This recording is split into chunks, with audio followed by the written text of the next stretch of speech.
할렐루야. 소리가 나니까 시원하군요. 이제 다 같이 묵상으로 기도하심으로 2024년도 9월 넷째 주 수요 기도에 하나님 앞에서 갖겠습니다.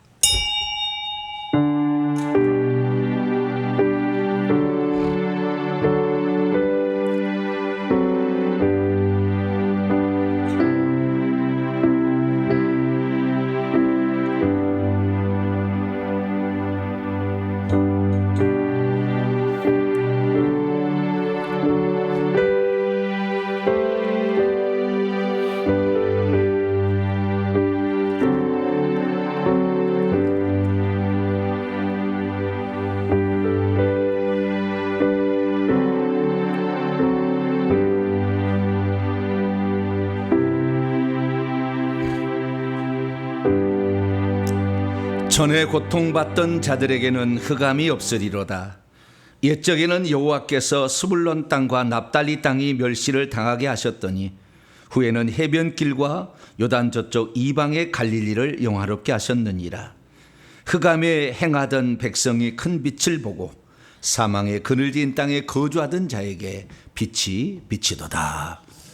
어리석고 우둔하지만 그러나 주님을 찾고 주 앞에 나오는 자들을 결코 외면하지 아니하시고 가장 좋은 것들을 기꺼이 주시는 우리 하나님 아버지, 오늘도 주님을 사랑해서 주의 말씀을 찾고 또 두드리는 자에게 귀한 또 생명의 말씀을 주시고 기도하며 찬송하며 나아가는 자들을 복 주시려고 수요 기도회로 인도하시니 감사합니다. 우리의 마음과 정성을 모두어 예배하오니 오늘도 저희들에게 하늘의 영생의 양식을 풍성히 내려주시고 우리가 드리는 찬송으로 보좌 삼아 임하셔서 하나님의 영광을 받아 주시옵소서. 예수님의 이름으로 기도하옵나이다. 아멘. 찬송가 309장입니다. 힘차게 찬송합니다. 목마른 내 영혼 309장을 함께 찬송하도록 하겠습니다.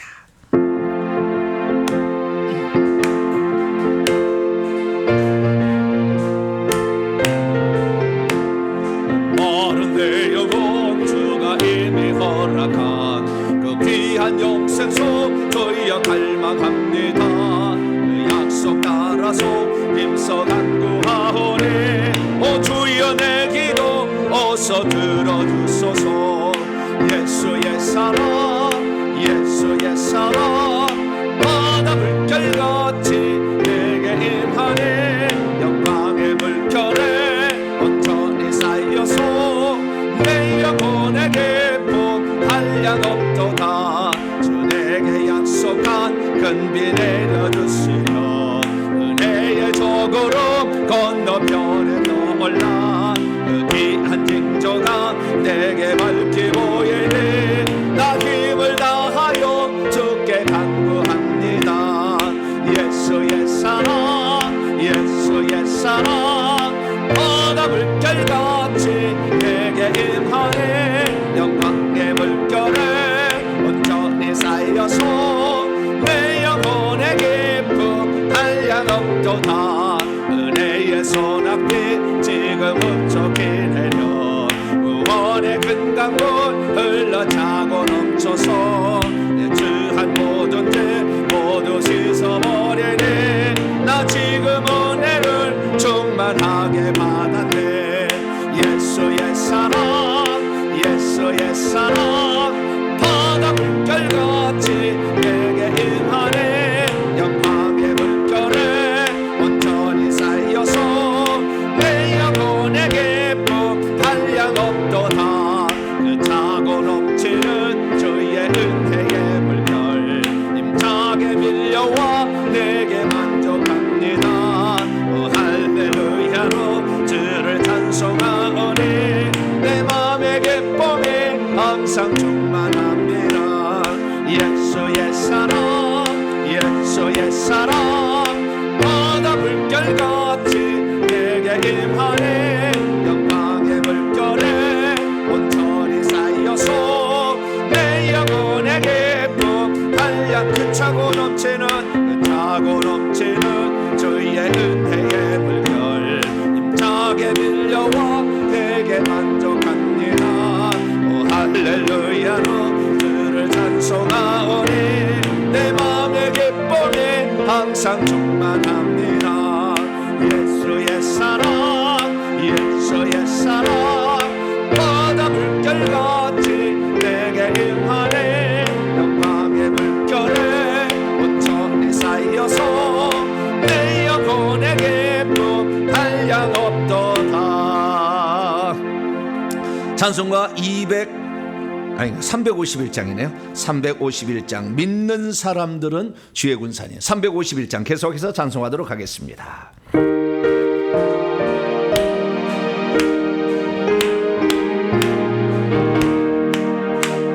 믿는 사람들은 주의 군산이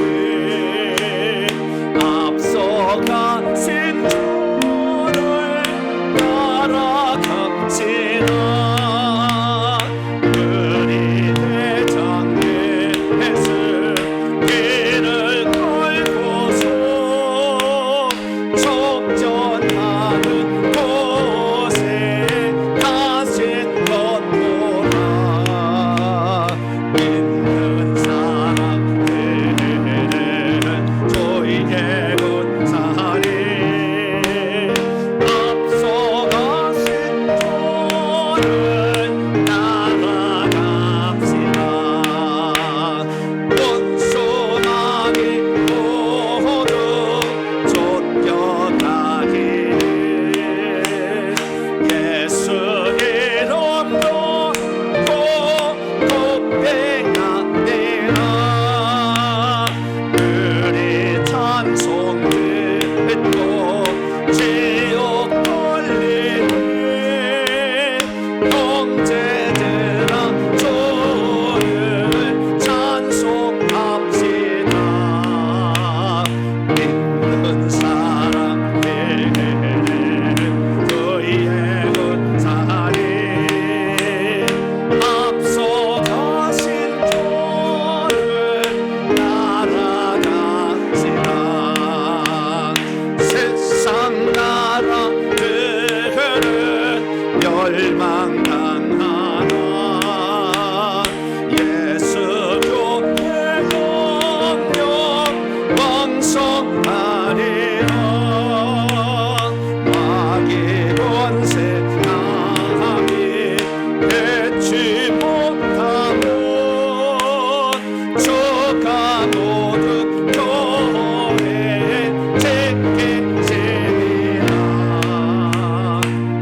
아시죠? 330장입니다. 어두운 밤 쉬 되리니 330장을 찬송하도록 하겠습니다.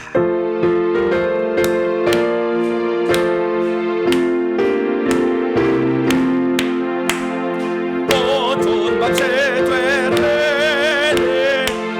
내 직분 짓고서 찬예선 맺힐 때에 일찍 일어나 그 돋는 아침부터 힘써서 일하라 일할 수 없는 나를 속히 돕니다.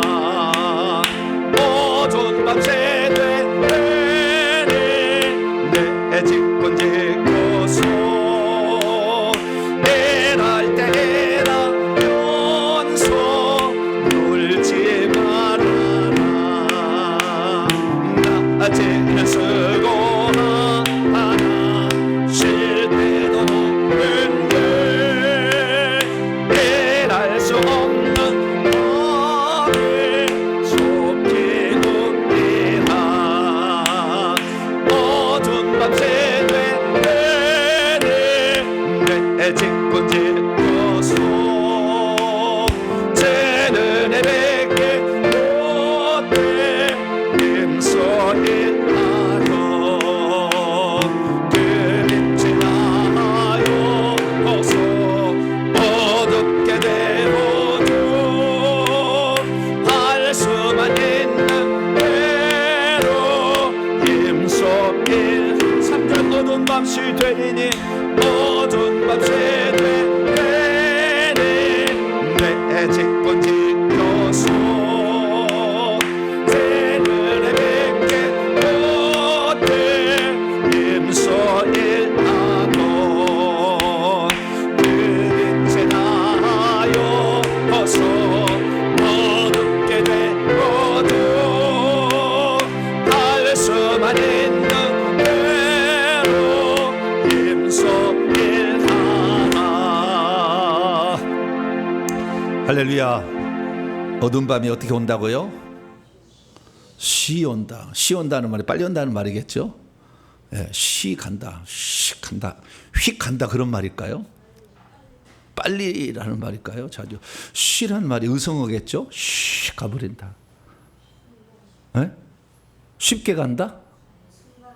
순간에. 아, 야, 지혜로우신 말. 순간에 간다. 아, 예. 순간에 갑니다. 훅 갑니다.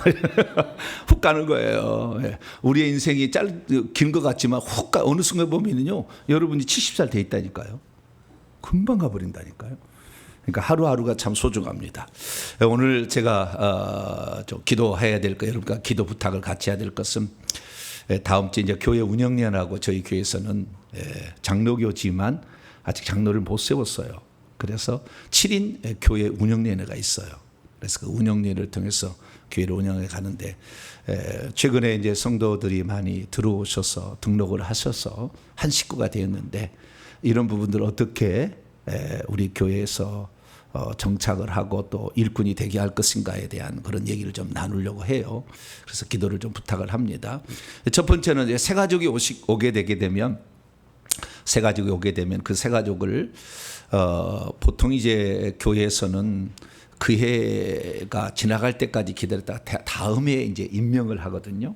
해년에 1월 1일 날 그 첫 주에 임명을 하는데 그렇게까지 오래 기다려야 될 사람, 그러니까 1월 달에 등록한 사람 몇 달을 기다려야 돼요? 11달을 기다려야 되고 12월 달에 등록한 사람은 구렁이 담나무에 넘어가서 훅짝 되는 거죠. 이렇게. 그래서 이것도 좀 불합리하다는 생각이 들어요. 그래서 다음 주 교회를 결정할 것은 교회 일꾼을 세우는데 어느 정도까지 한계를 정할 거냐. 그래서 저는 어느 정도 시간, 3개월 지나 좌우지간 어느 정도 지나면 일꾼을 바로 세우려고 그래요. 왜냐하면 다른 교회에서도 충성하다고 하셨는데 하던 사람이 일 안 하면은 어떻게 해요? 근질근질하잖아요. 근질근질해. 그리고 그냥 이렇게 내버려 두면은 또 나태해질 수 있어요. 그래서 그 문제를 그 교회 일꾼으로 바로 세우는 문제를 빨리 결정하자. 이게 첫 번째 안건이고, 두 번째 안건은 이제 저희 교회 주의 종들, 그래서 전도사급 이상 분들도 등록을 하고 계십니다. 이런 분들을 앞으로 어떻게 할 것인가죠. 교회가 정식으로 어떤 채용을 해서 교육자들을 채용한다면 그들의 유급 이렇게 사원 일종이 되는 건데요. 그러나 저희 교회에서는 그것이 중요한 게 아니라 피가 많이 나고 불 나오고 할렐루야, 이게 더 중요하잖아요 지금. 그런 상황이기 때문에 주의 종들이 등록하시게 되면 저는 주의 종들은 한 달 생각합니다. 한 달 정도 지나면 무조건 저는 세우겠다. 그 세운다는 건 유급사원으로 쓴다는 건 아니고 유급 직원이 아니라 바로 주의 종들이 계속 일해왔는데 일평생에 그 일을 해왔는데 안내를 쓰든지 좌우지간 바로 투입되는데 일반 우리가 교회 그 직분자를 세우듯이 바로 세워서 교회를 위해서 일할 수 있도록 이렇게 해야 되겠다라는 건데요. 그냥 무조건 하면 안 되니까. 그래서 교육자들은 빨리빨리 적응하게 하고 또한 교육자들은 따로 제가 재교육을 할 것이고 그리고 그다음에 그들에게는 특별 교육을 좀 할 겁니다. 그래서 주의 종들을 빨리 교회에서 수용할 수 있도록. 그래서 내년부터 이제 성전이 지어져서 커지면 엄청 많이 올 거예요. 지금도 많이 오지만. 그래서 교육자들을 빨리 일꾼으로 세우는 문제, 이 문제도 좀 얘기를 해야 될 것 같고요. 그리고 그 다음에 저희 교회 등록 성도들에 대한 제가 사역이 너무 많다 보니까 세 번째는 등록 신방을 이렇게 하기가 쉽지 않아요. 왜냐하면 계속 사역이 밀려 있거든요. 그리고 날마다 방송을 하잖아요. 제가 방송할 때 그 방송한 것을 내보내서 다시 해야지. 거기에 대해서 내보낸 게 있지. 글로 써야 되지. 이거 하면은 또 반나절 정도 시간이 지나고 오후에는 잠깐 더 준비하게 되면 또 다른 주일 예를 들어서 화요일 날이면 수요 기도회 준비해야 되잖아요. 또 그냥 뭐 거저 나온 게 아니라 저는 아주 평범한 사람이에요. 그렇기 때문에 열심히 준비해야 돼.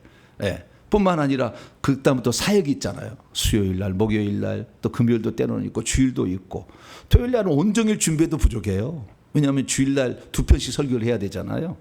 그냥 나갈 수는 없잖아요. 잘못되면 전화하면 내가 하나님께 책망을 들으니까. 그래서 시간이 많이 없는 관계로 그래서 새 가족들에 대해서 신방을 못하는 것을 신방을 좀 간략하게 할 수 있도록 교회에서 신방을 받고 뿐만 아니라 교회에서 받으면 되잖아요. 오시면 받으면 되는 거니까. 그래서 조금 한꺼번에 이렇게 많이 좀 신방을 받고 등록 신방을 받고 그리고 그 다음에 등록하신 분들에 대해서는 도움을 더 드려야 되겠다는 생각이 들어요. 그래서 등록하지 않고 오신 분들 저는 다 좋아해요. 저는 원래 소외된 것을 아주 싫어하거든요. 열심을 내려 하는데 자기가 소외된 걸 싫어하기 때문에 저는 제가 하는 말씀을 다 공개를 하지만 누구든지 오시지만 등록하신 분들에 대해서는 어느 정도 제가 시간이 지나면 혜택을 많이 드려야 되겠다. 그 혜택은 사모님께 물어보시면 돼요. 나중에 공개적으로 얘기하면 또 다 그렇게 할 거니까 사모님께 물어보셔서 이 정도 등록하시면은 제가 해드릴 수 있는 영역들을 많이 넓혀. 그러니까 최소한 그들이 아플 때 어려울 때 바로바로 제가 조치를 취해드릴 수 있는 그런 것은 최소한 내가 해드리려고 하니까.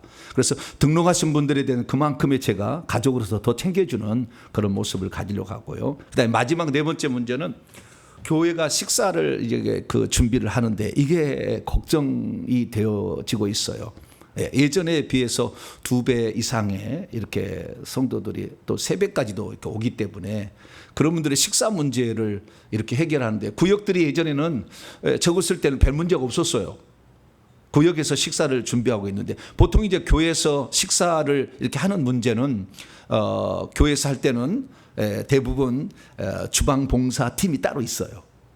주방 봉사 팀이 따로 있어서 거기에서 이제 식사를 준비해서 하는 것까지는 하고 그 다음에 설거지 하는 것만 구역에서 또는 남자가 이렇게 돌아가는 것이 현재 교회의 스타일이에요.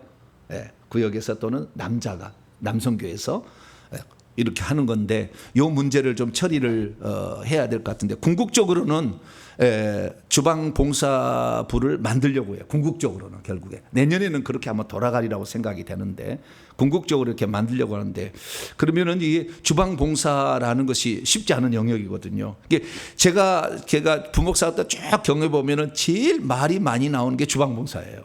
제일 말이 많이 나오고 여기에 하여간 문제가 많아요. 음식 남은 거 누가 싸가냐부터 막 시기 질투하기 시작해요. 누구는 가져가고 누구는 안 가져갔다 뭐 어쨌다부터 시작해가지고 지난주 음식은 맛있었는데 무엇이 맛이 없었다. 이 구역은 형편이 없다부터 시작해서 엄청 뭔 말이 많이 나와. 그래서 제가 다 경험을 해보고 이것은 아예 그 팀에게 맡겨야 되겠다. 근데 저를 가르쳐준 이 쉽게 말해서 영안이 열려서 모든 것을 다 볼 수 있는 그러한 스승이 계세요. 그런 스승이 계시는데 그 스승은요 사모님이세요. 사모님이신데 그 사모님이 주방을 절대 안 내려놓는 거예요. 당신이 주관하는 거예요. 주관. 다른 사람을 시키더라. 그 주방 봉사팀의 최고 대빵은 이 사모님이야. 그래서 사모님이 탁탁탁 지시를 하고 다 관리를 하는 거예요.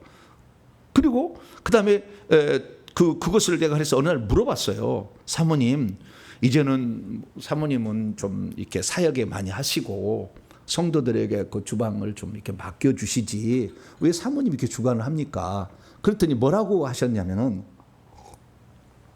천국의 상급을 나도 쌓아야죠. 그런 거예요. 그 말은 무슨 말이냐면 우리가 하나님 앞에 그 가장 상급을 많이 받는 것은요 회개시켜서 그를 천국 들어가게 하는 거예요. 이것처럼 많은 상급은 없어요. 두 번째 상급, 두 번째 상급은 주방 봉사하는 거래요. 주님이 그러시셨다는 거예요. 왜냐하면은 그 몸된 교회를 사랑하고 섬기는 것이 힘들잖아요, 주방 봉사가. 그런데 그것을 할 때 하나님께서 이 육체적 노동을 통하여 엄청난 상급이 쌓인다는 거예요. 그래서 이것을 뺏기지 않고 싶다. 그래서 자기는 그렇게 한다는 거예요. 그것도 좀 문제다라고 생각이 들긴 들지만 열심히 그런다는 거죠. 그러니까 우리가 하나님 앞에 봉사할 때 성가대 봉사하는 거, 주방 봉사하는 거 차이가 엄청나 버립니다.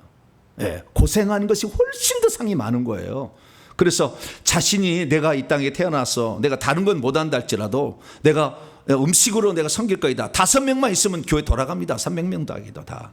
그렇기 때문에 내가 하나님 앞에 기도해보고 내가 이런 일 하겠다 결정하면 그분들이 있으면은 착착착착 메뉴만 딱 정해주면 토요일날 딱 가서 차 타고 가서 딱 음식 준비 딱 해가서 준비 몇 사람 딱 오게 되면 따듬어서 준비해서 착해서 착착착 돌아갈 수 있거든요. 그리고 구역들은 설거지를 맡기면 되는 거니까. 그래서 참 하나님 앞에 정말 헌신했던 거. 그래서요, 이 첫 번째가 이 주방 봉사, 두 번째가 청소하는 거예요. 청소하는 거. 엄청나게 쓰레기 버리는 이런 것을요, 엄청 주님이 상을 많이 주세요. 그래서 여러분 쓰레기통을 잘 비우세요. 그래야만 상이 많아요. 쓰레기통 더럽다고 안 비운 사람들 이거 별로 상 없어요. 그러니까 고급스럽게 자기가 신앙생활 하려고 한다. 그러면 천국에 가면은 낮은 단계로 들어가요. 그래서 우리가 섬기는 자가 복되다 할렐루야. 그게 성기 그대로 이루어지는 거예요. 그래서 낮고 자기가 허드렛 일을 감당할수록 하나님은 더 큰 상을 주는 겁니다. 그러나 단 조건이 있죠. 그건 뭡니까? 생명책 이름이 기록돼야 돼. 그러니까 저희 교회 오시면은 제가 생명책 이름이든 다 확인한 다음에 생명책 이름이 기록되었으면 그 다음부터 본인이 봉사하겠다. 그렇게 저한테 연락이 올 때 사모님께 연락이 오시게 되면은 그런 분들을 정해서 내년부터는 이제 그런 식사를 하는 이런 문제까지 지금 토론할 문제가 많아요. 그래서 가장 그래도 지혜롭게 하나님이 원하시는 것으로 또 그 시기에 맞게끔 가야지 너무 일러도 그렇고 너무 늦어도 그렇거든요. 생각은 하고 있지만 그래서 이런 것들이 지혜롭게 잘 맞물려서 새로 등록한 사람이 소외되짐이 없이 지금 우리 교회에서 가장 안 되는 것은 마지막 문제는 이제 구역 문제인데 구역 예배, 셀 예배 문제인데 이것도 하여간 이게 장단점이 있어요. 장단점이 있어요. 예수님이 하신 일을 보게 되면 회당에서 가르치시고 천국 복음을 전파하시고 그러다 그 다음에 귀신을 쫓아내고 모든 병과 모든 약한 고치셨잖아요. 그런데 예루살렘 교회에서 딱 교회로 모여가지고 그때는 복음만 전도할 때인데 예루살렘 교회에서 딱 모여서 가장 문제가 뭐예요? 구제, 그 식량 나누는 문제. 이 문제가 제일 커가지고 그 7 집사를 뽑았다는 거 아니에요. 그러니까 그만큼 중요한 문제거든요. 이 문제가. 그래서 이 교제, 성도들 간의 교제가 있는데 이 교제에 장단점이 있어요. 그래서 이걸 어떻게 또 보완할 것인가 여러 가지 할 일이 많습니다. 그래서 하나님 우리 교회가 성도들이 오는데 절대 소외되지 아니하고 빨리 정착하게 해서 하나님 나라의 일꾼들이 되어서 천국 집을 준비할 수 있는 사람이 되려면 이렇게 지혜가 많이 필요한데 성령이 지혜를 달라고 또 목사님에게 특별히 그 성도들을 잘 이렇게 이끌어갈 수 있는 지도력을 좀 주셔서 잘 이렇게 도와달라고 한번 기도하시고, 그다음에 가장 중요한 건 우리가 회개를 통해서만이 결국에 모든 것이 하나님 앞에 인정을 받는다. 회개하지 않고 하는 모든 것은 다 가짜예요. 결국에. 왜? 천국집이 안 지어지더라고. 안 지어져요. 그래서 내가 회개해서 생명체 이름이 기록돼야 되고, 그 다음부터 충성 봉사하는 것이 천국을 준비하는 가장 중요한 거니까, 하나님 나로 하여금 이 교회에 필요해서 또 보내주셨다면 잘 감당케 하시고, 또한 이 천국 복음이 전해지면 수많은 사람이 오는데 그걸 참 섬겨야 되잖아요. 우리가 이 섬기는 게 엄청 큰 일이거든요. 그래서 그걸 섬겨야 되는데 그 섬김을 기쁨으로 감당하는 사람이 많아져서 교회가 잘 정착되어져서 수많은 사람이 이 천국 복음을 듣고 갈 수 있도록, 주님 나도 거기에 한 부분을 담당하는 그런 사람이 되게 해주시고, 먼저는 내 식구를 구원하고 교회 와서는 새로 오시는 분들을 잘 영접해서 그들을 도울 수 있는 교회가 되어서 교회가 잘 정착되어지고, 회개를 통한 이런 복음이 전파되는 교회도 부흥할 수 있다. 분명히 우리가 샘플을 남겨야 될 거 아니에요. 누군가 하나는 그래야 되게 되는데, 회개를 외치게 되는 교회는 안 되고 없어지고 막 그래요. 은사 나타나는 게 없어지고 막. 그런데 그렇지 아니하고 이게 회개를 통해서 하는 교회가 이렇게 하나님께서 기뻐하신다라는 게 필요하니까, 하나님 나도 거기에 일조할 수 있도록, 하나님 마중물이 될 수 있도록 나를 붙잡아 달라고, 지도자를 붙잡아 달라고, 교회가 성장해서 다른 교회를 이제 도와줄 수 있는 그런 교회가 될 수 있도록 우리 동탄명성교회를 붙들어 달라고, 또 여러분이 가지고 온 소원과 자녀들을 위해서 주여 한번 부르고 통성함 기도하고 말씀 듣겠습니다. 주여! 아버지 하나님, 세상에 많은 교회가 있지만 주님이 원하는 것은 천국 복음을 전하는 교회고, 아버지 천국 복음을 전해서 사람들을 살려야 되는 마지막 막바지 해질 무렵에 저희들 도착해 있습니다. 하나님, 우리가 아버지 천국 들어가기 위해서는 회개 없이는 들어갈 수 없기에 하나님 우리에게 회개를 알려주셨고, 그 회개와 천국 복음을 전함으로 오늘 이 시대 가운데 하나님의 뜻을 이루고 있는 동탄명성교회 하나님 기억하여 주시길 원합니다. 하나님 아버지여, 주님께서 함께하여 주셔서 새로운 성도들은 잘 정착하게 도와주시었고, 기존의 성도들 더욱더 분발해서 함께 연합해서 큰 일을 감당할 수 있도록 아버지 도와주시고 함께하여 주옵소서. 아버지, 수많은 교회가 먼저 믿었다고 텃세를 부리고 아버지 새로운 사람을 무시하는 교회도 많고, 아버지 또 새로 들어왔지만 아버지 막무가내식으로 아버지 또 그렇게 하여서 잡음일 때가 많습니다. 하나님, 동탄명성교회는 합력하여 선을 이룰 수 있도록 성령의 지혜를 더하여 주시고, 그래서 모든 성도들이 아버지 기쁨으로 자기 적재적소의 위치에서 봉사하여서 하나님 나라를 세워갈 수 있도록 도와주시고 함께하여 주옵소서. 아버지 하나님이여, 저희 교회는 수많은 다른 외부 성도들이 많이 오는 교회이오니 하나님 그들을 잘 섬길 수 있기를 원합니다. 안내서부터 아버지 주방봉사에 이르기까지 잘 섬길 수 있도록 하나님 섬기는 것을 기쁨으로 감당하는 아버지 저희 교회가 되게 하여 주셔서, 누구든지 와서 아버지 등록하든 안 하든 여기에서 은혜 받고 아버지 정말 이 영적인 세계를 알고 귀신이 떠나가는 위대한 역사들이 일어날 수 있도록 도와주셔서, 아버지 하나님이여, 이 등록한 성도나 등록하지 않은 성도나 그리스도 안에서 한 형제 자매요 사랑을 나누는 믿음의 공동체가 될 수 있도록 아버지 도와주시고 함께하여 주옵소서. 이제 마지막 때가 되어서 아버지 우리들은 손에서 예수님의 피가 나오고 아버지 불이 나가야 하나님 진정한 하나님의 사역자로 쓰임받을 수 있사오니, 아버지 영적 사역자로서 또 쓰임받을 자들을 기억하여 주시고, 주의 종도를 구별하사 아버지 주의 종들이 먼저 헌신함으로 말미암아 하나님 나라를 세워갈 수 있도록 역사하여 주옵소서. 수많은 사람이 갈급해하고 힘들어하는 모든 문제를 아버지 저희 교회가 아버지는 약하지만 하나님 주 아래서 아버지 이를 감당함으로 강한 교회가 되게 하여 주시고, 오늘도 고통받는 자들을 아버지 하며 건져내고 치유할 수 있는 그런 교회가 될 수 있도록 아버지 붙잡아 주시고 함께하여 주시기를 간절히 빌고나옵나이다. 자비롭고 은혜로우신 아버지 하나님이여, 우리의 삶에 또한 내 가정의 자녀의 아버지 물질의 건강에 아버지 이 문제들이 있습니다. 하나님 이 문제들을 아버지 수월하게 처리하기 위해서는 하나님 아버지 우리가 해야 될 일들이 많습니다. 하나님 아버지여, 온전한 믿음을 갖게 하기까지 말씀을 듣고 회개하는 분량을 채워야 되며, 아버지 영적 사역을 받아서 아버지 그 단계에 오르게 될 때 우리도 구역식교를 도와주고 아버지 다른 사람 외부 성도들을 도와주는 팀이 또 생겨서 아버지 많은 사람을 도와줌으로 그들이 온전한 하나님의 사람으로 서가는 일을 아버지 감당할 수 있도록 도와주시옵소서.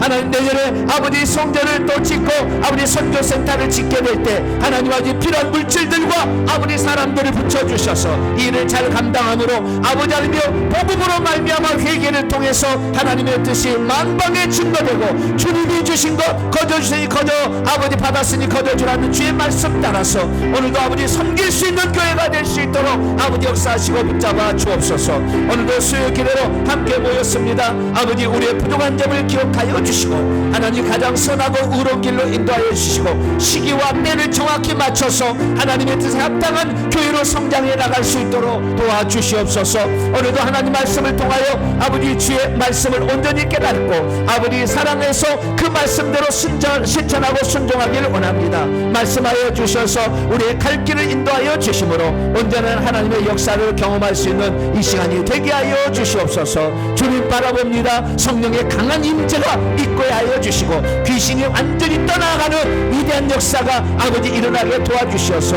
아버지 예수 믿는 자의 권세와 능력이 아버지 바로 나타날 수 있는 그런 교회 성도들과 주의 종들이 될 수 있도록 아버지 붙잡아 주옵소서. 오늘도 아버지 주의 말씀의 세계로 저희들을 인도할 줄 믿사오니 성령의 지혜로 깨우쳐 주셔서 하나님의 뜻을 이루어갈 수 있는 복된 자들이 될 수 있도록 도와주옵소서. 주님 감사합니다. 오늘도 말씀하여 주시고 저희들을 이끌어 주시옵소서. 주님을 의지합니다. 하나님 도와주시고 역사하여 주시옵소서. 예수 그리스도의 이름으로 간절히 기도하옵나이다. 아멘.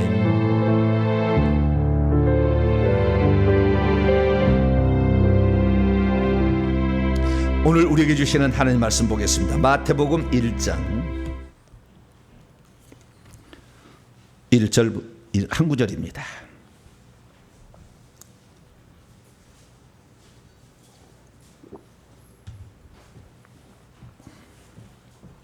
마태복음 1장 1절 말씀입니다.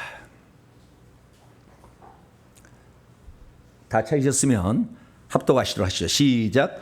아브라함과 다윗의 자손 예수 그리스도의 계보라. 아멘. 기도하겠습니다. 자비롭고 은혜로우신 아버지 하나님, 오늘도 주의 말씀을 들을 수 있도록 저희들 이끌어 주신 것 감사합니다. 우리에게 맡겨진 일들 하나님, 먼저는 구원받아서 생명체 이름이 기록돼야 되고 충성하여서 천국 집과 그 천국에서 살 우리의 지위와 신분을 준비해야 되는데 부지런히 이 오후 5시에 저희들 불러주셨으니 부지런히 일하여서 1시간 일해도 한 데나를 주시는 그 하나님, 그 전에 쓰임받지 못했기 때문에 그러나 지금이라도 자를 불러주시면 주 앞에 충성하겠다는 자들을 기뻐하시는 우리 주님의 그 비유의 말씀을 듣습니다. 우리 성도들 이 말세 지말에 주님을 만났사오니 또 주의 길을 알았사오니 온전히 그 길을 잘 행할 수 있도록 도와주시옵소서. 오늘도 예비된 말씀을 통하여 하나님 저희를 진리의 세계로 하나님 말씀의 세계로 인도하사 순종하는 축복이 풍성이 넘치는 복된 시간 되게 해 주옵소서. 우리 주 예수 그리스도의 이름으로 기도하옵나이다. 아멘.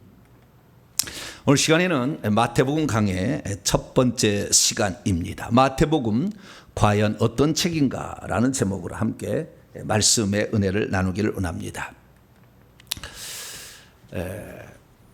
성경이 있는데 첫 번째 책은 창세기죠. 이것은 신구약 성경의 출발이자 구약 성경의 출발입니다. 그리고 구약 성경의 마지막은 말라기예요. 39번째. 이 말라기는 장차 메시아가 오게 될 텐데 그 메시아가 오게 될 때 그 메시아를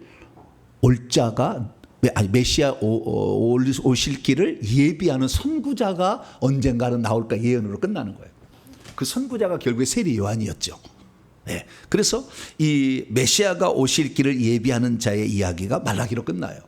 그래서 이제 신약성 읽어보면 마가복음은 바로 세례 요한의 사역 1장부터 나오기 시작하고요. 그 다음에 마태복음이나 누가복음에는 3장, 4장 가면 이렇게 나와요. 그 뒤로 쭉쭉 나옵니다. 그래서 이 세대 요한의 사역이 중요한데 그 신약 성경의 출발은 마가복음이 될 수도 있고 누가복음이 될 수도 있고 요한복음이 될 수도 있고 마태복음이 될 수 있는데 이 복음서의 첫 번째가 마태복음이라는 거죠. 그러면 이것이 먼저 쓰인 책이 먼저 앞에 돼 있을까? 그러니까 마태복음이 제일 먼저 쓰여가지고 1번 책으로 딱 들어갔는가? 마가복음이 먼저 쓰여서 쓰인 게 아니라 마가복음은 늦게 쓰였기 때문에 2번으로 들어갔는가? 뭔가 원칙이 있었을 거 아니에요, 그죠? AD 397년 카르다고 종교회의 때 우리는 신약 성경을 이렇게 정한다고 정했어요.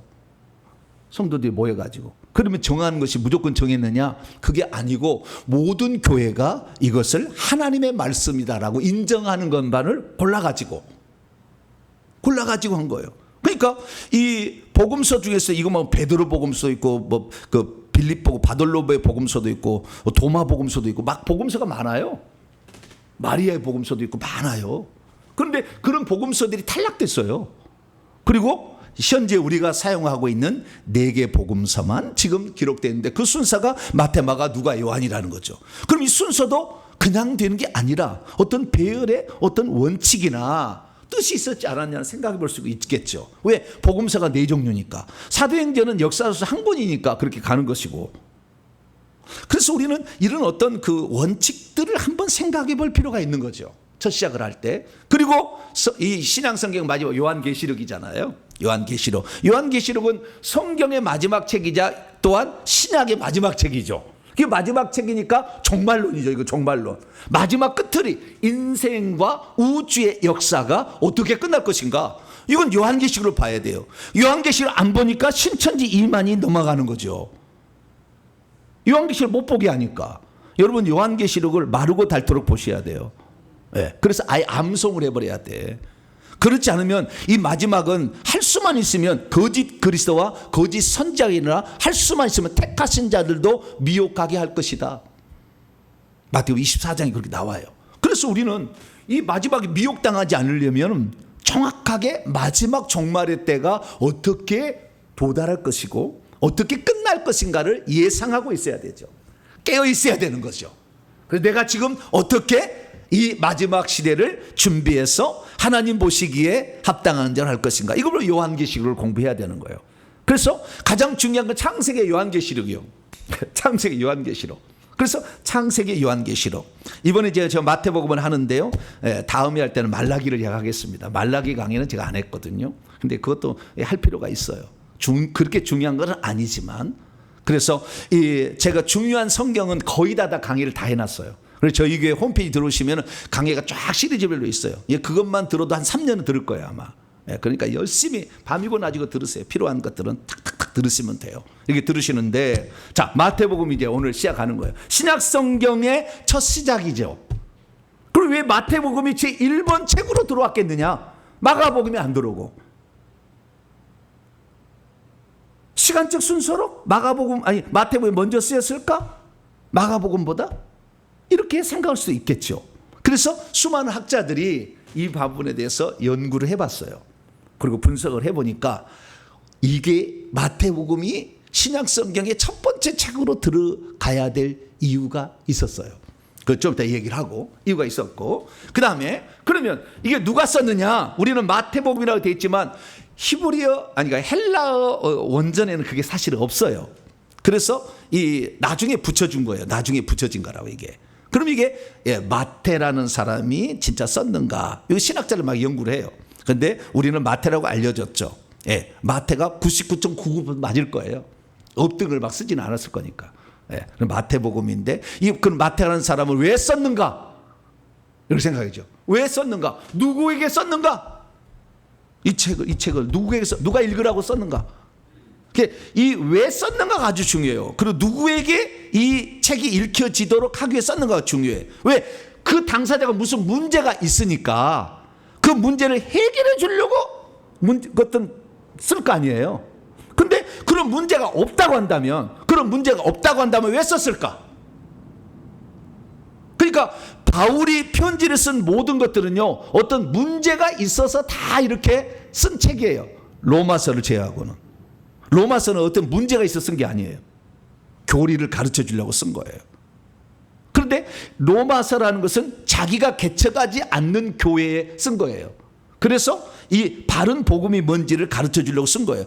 바울 서신 13개 가운데 12개는 다 문제가 생겨, 교회가 문제가 생겨, 개인이 문제가 생겼어. 그래서 그 문제를 해결해 주려고 쓴 것이 성경책이 된 거예요. 그럼 마태복음은 이 복음서라는 말은 또 의미가 뭔가? 그래서 이 복음서가 왜 복음이라고 그냥 마태, 고린도서 이렇게 하잖아요. 에베소서 이렇게 하듯이, 마태서, 빌레몬서 하듯이, 디모데전서, 주후서 하듯이 그냥 마태서 하지 왜 마태복음이라고 또 했는가? 이런 것들을 우리가 생각해 본다면 이 책을 읽을 때 많은 정보들을 우리가 알고 있기 때문에 선명하게 이게 들어오기 시작하겠죠. 만약 이걸 모르고 읽는다고 한다면 1장이 있다가 숨 넘어가. 누가 누구를 낳고 누가 누구를 낳고 1장 18절까지 숨 넘어가 그냥. 그러다 1장 19절부터 읽어버려 그냥. 그래서 왜 족보가 들어갔는가? 이런 것들까지 우리가 상당히 이제 살펴봐야 돼요. 그래서 이것이 언제 어떤 배경하에 있는 그 사람에게 어떤 목적을 갖고 썼는가? 요걸 알게 되면 이것이 언제 쓰였는지도 확인이 되겠죠. 아, 이런 문제가 있는 상황이니까 이렇게 쓰였겠구나 라는 알게 되는 거죠. 그러면 만약에 우리가 그런 상황에 처해 있다고 한다면 우리는 빨리 요 장면은 요로 목적이 쓰였기 때문에 이게 중점적으로 더 많이 나왔겠구나 라는 걸 알게 되는 거죠. 나중에 알게 되지만 이 마태복음만 천국이란 말이 나와요. 그래서 천국이라는 개념이 지금 흔들리고 있거나 잘못돼 가고 있는 거죠. 그래서 천국이라는 개념을 마태복음만 쓰고 있어. 마가, 누가, 요한복음 안 나와. 그러니까 우리가 이런 것들을 성경책을 통해서 조금 더 알게 된다고 한다면 우리가 꼭 그 복음서를, 그 책을 읽어서 우리가 터득해야 될 것을 우리 것으로 소화한다면 우리는 그 성경을 이제 잘 읽은 거죠. 그런데 그것을 마태복음에 천국이라는 마태복음만 나오는데 이 천국이라는 말이 13번 나와요. 하나님 나라가 4번 나오고 단데 하나님의 나라라고만 나와. 그러면 이 13번 나오는 그 천국에 대해서 면밀히 검토하게 되면 이 사람이 지금 하나님의 나라 중에서 천국이라는 개념이 무엇인지를 설명해 주고 이게 지금 잘못 가고 있는 개념을 알고 있는 사람을 교정해 주기 위해 썼을 거라고 추정이 되는 거예요. 그러면 그 방면에 우리도 잘못 알고 있는 개념이 있을 것이고, 그러면 그 교정을 통해서 내가 알고 있는 천국 개념이 잘못 알고 있었구나, 빨리 교정을 해야지, 그런 걸 알 수 있는 거죠. 그래서 우리는 이 성경책에 대해서 보다 더 첫 시간을 통해서 이런 개념들을 정리를 한다면 아주 유익하기 때문에 제가 이게 서론 부분을 이렇게 여러분과 함께 나누기를 원합니다. 그래서 오늘 시작을 하게 되는데요.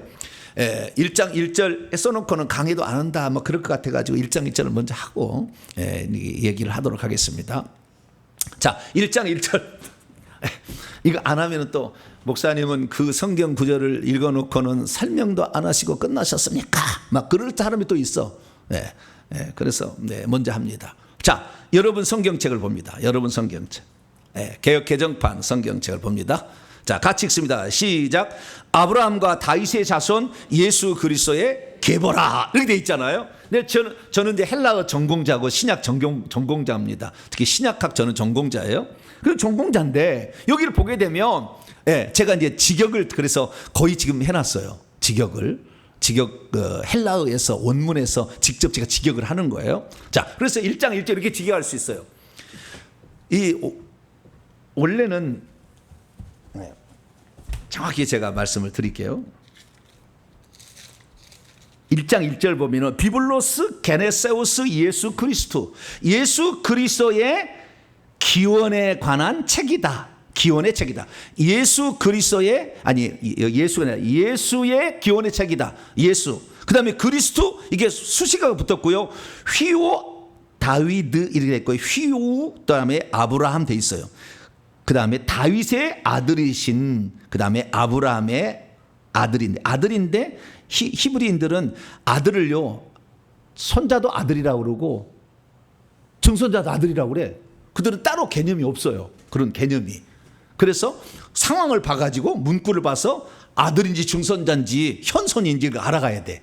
그래서 여기서는 원문은 아들이지만 번역은 이제 다윗의 아들은 솔로몬이고 아브라함의 아들은 이삭이잖아요. 이삭이 아니고 솔로몬이 아니니까 그건 뭐예요? 자손이라고 해야 돼. 후손이라고 해야 되는 거죠. 그래서 더 멀리 내려가면 후손인 거예요.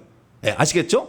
아들, 손자, 증손자, 더 멀리 가면 후손, 자손. 예, 자손이라는 거예요. 그래서 번역을 한 거예요. 그리스도이신 그분은 다윗의 자손이며 아브라함의 자손이신 예수님의 기원의 책이다. 이렇게 얘기하고 있어요. 그래서 마태복음 1장은 이 기원이라는 말에 게네세우스는 출생이라고 할 수 있고요. 삶이라도 할 수 있고 생애라고도 할 수 있어요. 어떤 새롭게 게네세우스는 출발을 말하는 거니까. 그래서 여기에 이 기원의 책이라는 것은 이 예수님이 어떻게 처음에 시작되었는가를 알려주는 거기 때문에 계보라고 바뀐 거죠. 우리 의역을 한 거죠. 우리 성경은. 그래서 이 밑에 족보가 나오는 거니까 예수님이 어떻게 해서 오시게 되었는가 이 땅에 그것을 소개해주고 있어요. 소개해주고 있는데 이 소개를 우리 성경을 보면은 아브라함과 다윗의 자손 예수 그리스도의 계보라 이렇게 얘기하잖아요. 그러면 이 예수님이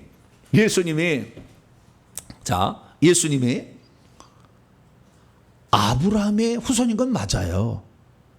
아브라함의 후손으로서 몇 대 만이냐면요 42대 만에 오신다고 돼 있어요. 이제 다음 주에 나올 거예요. 42대 만에 아브라함이 이삭을 낳고 이삭이 야곱을 낳고 이렇게 쭉쭉 해가지고 42대 만에 나와요. 그럼 42대인데 이 42대 아브라함 위에는 없었어요? 아브라함 위에도 있었잖아요. 우리가 아는 그 아브라함의 아버지 데라가 나오잖아요. 창세기 읽어보기 11장 읽어보면 족보가 나와. 10장 11장에 족보가 나와요. 5장에도 족보가 나오고 창세기.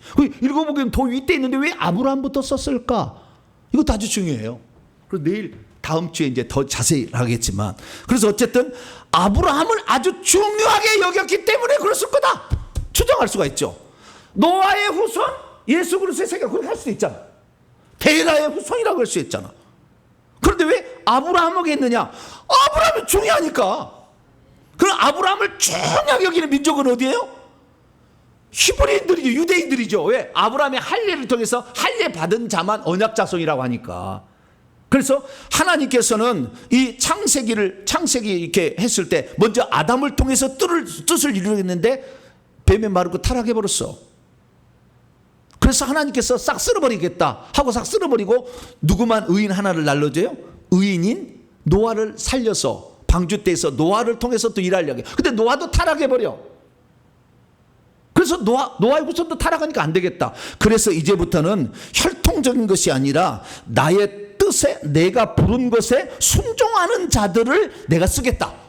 그래서 아브라함을 불렀을 때 아브라함이 기꺼이 내가 당신의 말씀을 따라가겠습니다 라고 따라오는 거거든요. 그래서 부르심 받 혈통으로서의 출발을 의미하는 사람을 빼고 불렀을 때에 그 사람이 내가 하겠습니다 라고 얘기한 사람을 썼다는 거예요. 이게 아브라함이에요. 그러니까 이 아브라함을 쓴 것은 첫 번째는 이 혈통적으로 응당적으로 나온 게 아니에요. 아브라함은 데라의 셋째 아들이요 첫째 아들도 아니요. 그러니까 이 아브라함을 썼다는 것은 오늘도 우리에게 더 확대하면은 무슨 말입니까? 이방인일지라도 내가 예수 믿겠습니다. 그러면 너에게 구원을 주겠다. 할렐루야. 그것이 바로 이방인 백부장이 믿음이 더 좋다는 얘기가 나오고 그 다음에 15장에 가면은 수로보니게 여인이 이방인 중에서 이런 믿음이 이렇게 큰 사람이 없겠다는 것이 예수님 칭찬할 수밖에 없는 이유가 거기에 나와. 왜? 누구든지 그 말씀을 듣고 내가 하겠습니다. 그러면 하나님 그 사람 쓴다는 거예요. 할렐루야. 이런 얘기야. 그런데 이런 얘기만 있는 게 아니에요. 엄청난 얘기를 많이 있는데 이 아브라함이라는 것은 부름받은 자의 그런 조상이다 이렇게 말할 수 있죠.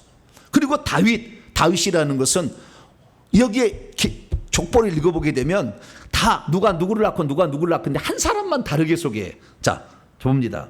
성경책 여러분. 1장 6절입니다. 1장 6절. 읽습니다. 시작.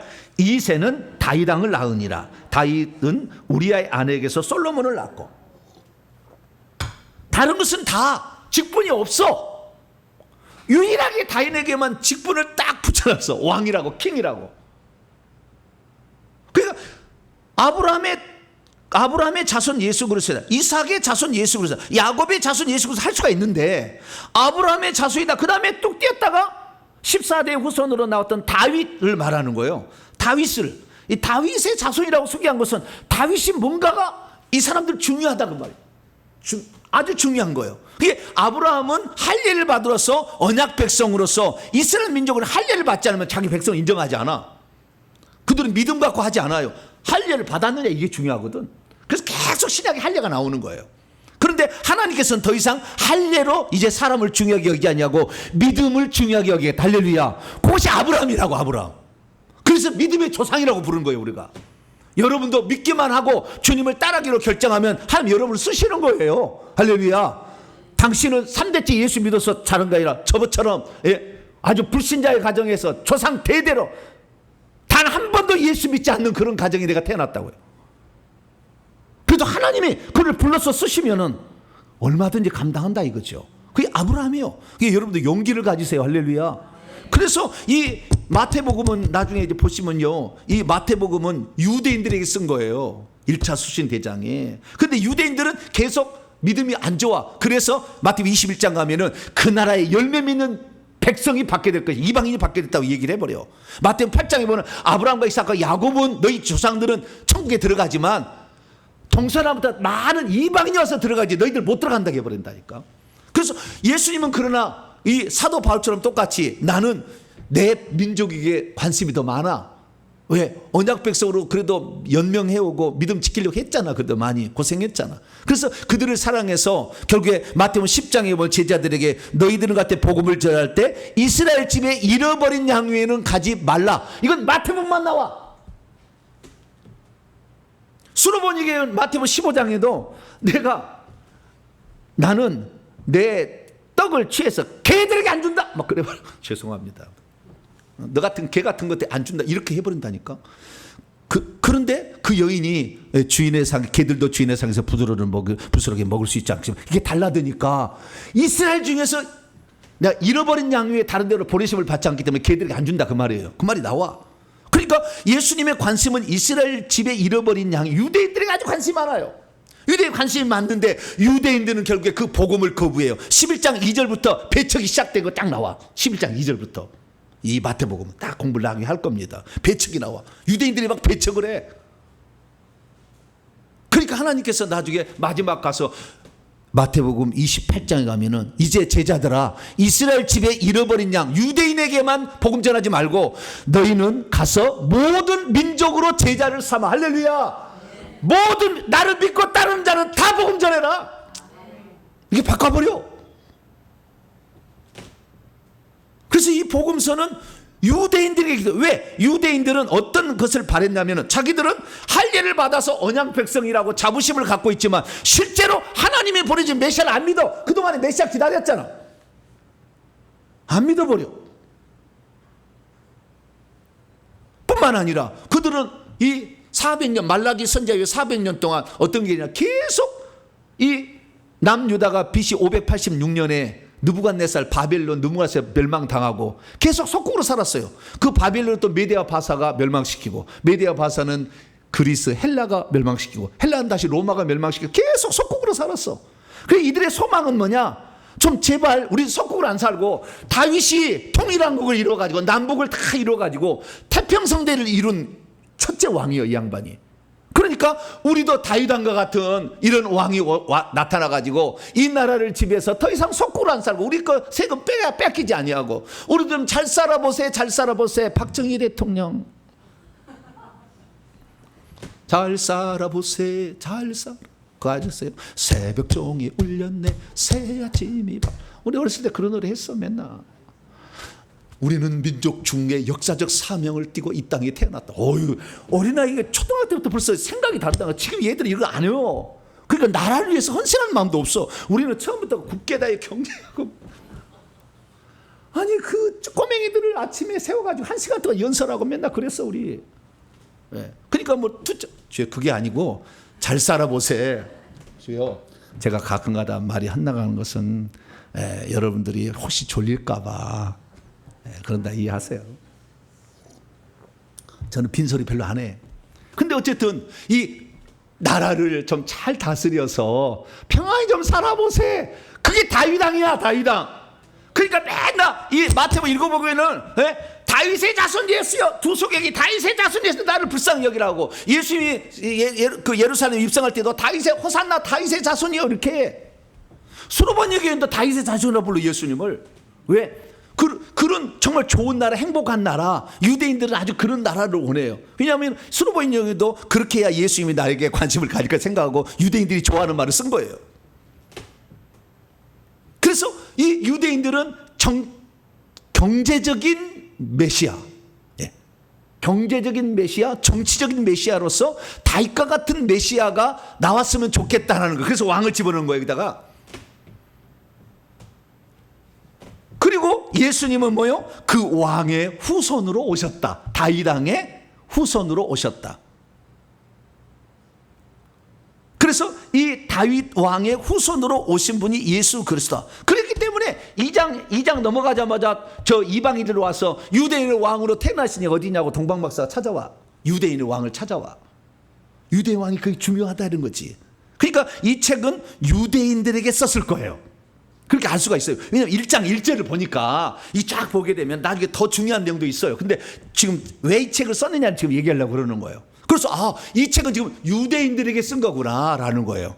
그런데 오늘날에 저는 신약학 전공자예요. 박사 전공자라고. 그러면 이 공부를 합니다. 마태복음 책에 대해서 공부를 해. 쓸데없어. 죄송합니다. 신학교 교수님들 미안합니다. 쓸데없는 거예요. 대표적인 것을 제가 이제 얘기해 볼게요. 이 책을 언제 썼느냐?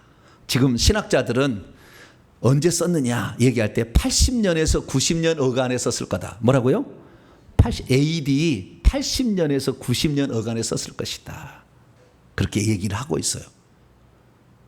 그러면 가장 먼저 쓴 책은 뭐냐? 마가복음이다.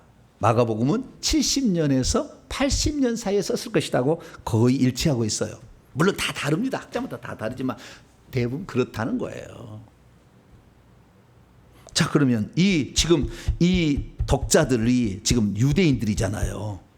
유대인인 이유는요, 더 많은 것이 나와 있어요. 그 더 많은 이유를 뭐냐면은 1장에 다윗을 얘기하잖아요. 다윗 왕을 얘기하고. 근데 그 다윗이란 말을 히브리어로 알파벳을 쓰게 되면 그 알파벳마다 숫자가 결정돼 있어. 다음 주에도 보여드릴게요. 다음 주에 하면 숫자가 있는데 그 숫자를 합쳐보면 14요 14. 뭐라고요? 14요 14. 자, 1장 보세요. 17절 보세요. 시작. 그런즉 모든 대수가 아브라함부터 다윗까지 14대요. 다윗부터 바벨론으로 잡혀갈 때까지 14대요. 바벨론부터 사로잡혀 간부터 그리스도까지 14대라. 실제는 14대가 더 돼요. 근데 잘라버렸어. 잘라버린 이유도 있어요. 그 다음 주에 설명하고. 14대, 14대, 14대. 그러니까 아브라함의 14대 후손으로 다윗. 그 다음에 14대 바벨론. 그 다음에 14대 28대 후손으로 예수님이 나온 거예요. 그래서 아브라함부터는 42대 선이고 다윗부터는 28대 후손이 예수님이에요. 아시겠죠? 이렇게 되는 건데 그럼 왜 14대로 잘라느냐는 거죠. 그거 봤더니 이게 다윗이라는 말을 히브리어로 알파벳으로 숫자를 매겨놓은 게 있는데 그걸 보니까 14라는 숫자가 나와요. 그러니까 14로 자른 거예요. 14로. 그래서 이 책은 헬라어로 기록된 게 아니라 히브리어로 기록된 거예요. 원래는. 그것을 이 1장에 그대로 여기다 집어넣어놨어요. 근데 헬라어로 번역하니까 이걸 잘 모르지만 히브리어는 그게 나오는 거예요. 이게 뜻이 나오는 거예요. 그러니까 히브리어 성경을 읽으면 이걸 알게 되는 거예요. 근데 히브리어 성경은 지금 마태복음에 남아있을까 안 남았을까요? 한 군도 없어. 헬라어로 기록된 성경만 남아있어요. 우리에게는. 대문자 사본이 있고 나중에 소문자예요. 킹제임스 버전은 소문자 사본. 저기 AD 11세기 12세기 1100년 그때부터 나온 후대 사본이요. 킹제임스 버전 그것은 참조만 하지 그걸 절대 믿지 마세요. 후대 사본이요. 그것은 많이 변개됐어. 그런데도 킹제임스 버전이 최고라고 이렇게 생각하는 사람이 있는데 구원을 받는 데는 문제가 없겠지만 그러나 그게 위험한 거라고. 그래서 그걸 따라가지 마세요. 킹제임스 버전 주장하는 데가 많아. 저는 전공자라니까. 전공. 제가 정확히 얘기하는 거니까. 그래서 이 마태복음은 히브리어로 기록됐다고 아예 역사적 자료가 나와요. 그래서 유세비우스의 교회사 책을 보게 되면 이레네우스라는 초대 교부, 130년에서 202년 살았는데요. 거룩한 복음서를 언급하면서 마태가 히브리인들과 함께 머물면서 히브리 방언으로 복음서를 기록했다, 이렇게 나와요. 뿐만 아니라 오리겐이라는 사람이 AD 185년에서 254년인데요. 마태복음 주석 제1권에 뭐라고 되어 있냐면 유대인 개종자들을 위해서 히브리어로 기록했다, 이렇게 되어 있어요. 무슨 개종자요? 네? 유대인 개종자들. 이게 유대인이면서 그리스도를 믿는 자들을 위하여 기록을 했다, 이렇게 나오는 거예요. 이게 거짓말을 할 수 있는 건 아니고 거의 역사적 사실이겠죠. 교회사 나오는 거니까. 그래서 이걸 통해서 알 수 있는 것은 원래 마태복음은 다른 건 아니에요. 마태복음만 그래. 히브리어로 기록됐다는 말이 마태복음하고 히브리서가 그럴 가능성이 매우 높아요. 두 번째 책은. 근데 마태복음만큼은 기록했다는 역사적 자료가 나와. 근데 히브리서도 그럴 수밖에 없어요. 이건 아마 그 의사 누가가 번역을 했든지 아마 히브리서는 그랬을 거예요. 근데 어쨌든 이 마태복음만큼은 히브리어로 기록했다는 역사적 자료들이 많이 나와요. 그래서 우리는 히브리어로 이 성경을 볼 수 있으면 더 좋겠죠.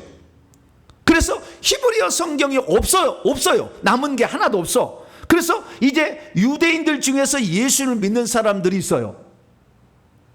유대인 중에서 예수를 믿는 사람들, 그 중에서 아주 석학들, 박사들이 많아. 그런 분들 중에서도. 그런 분들이 이 성경을 그러면 우리가 유대적인 사상에 입각해서 다시 성경을 번역해 보자, 그래가지고 신약 성경을 번역을 했어요. 얼마 안 됐어요. 올해 나왔어요. 유대인 신약 성경. 여러분 성경 책 사보세요. 유대인의 시각에서 헬라어를 다 유대인 히브리어로 바꿔놓은 그것을 한글로 번역을 했겠니. 우리나라는 이제 한글로 번역을 한 거예요.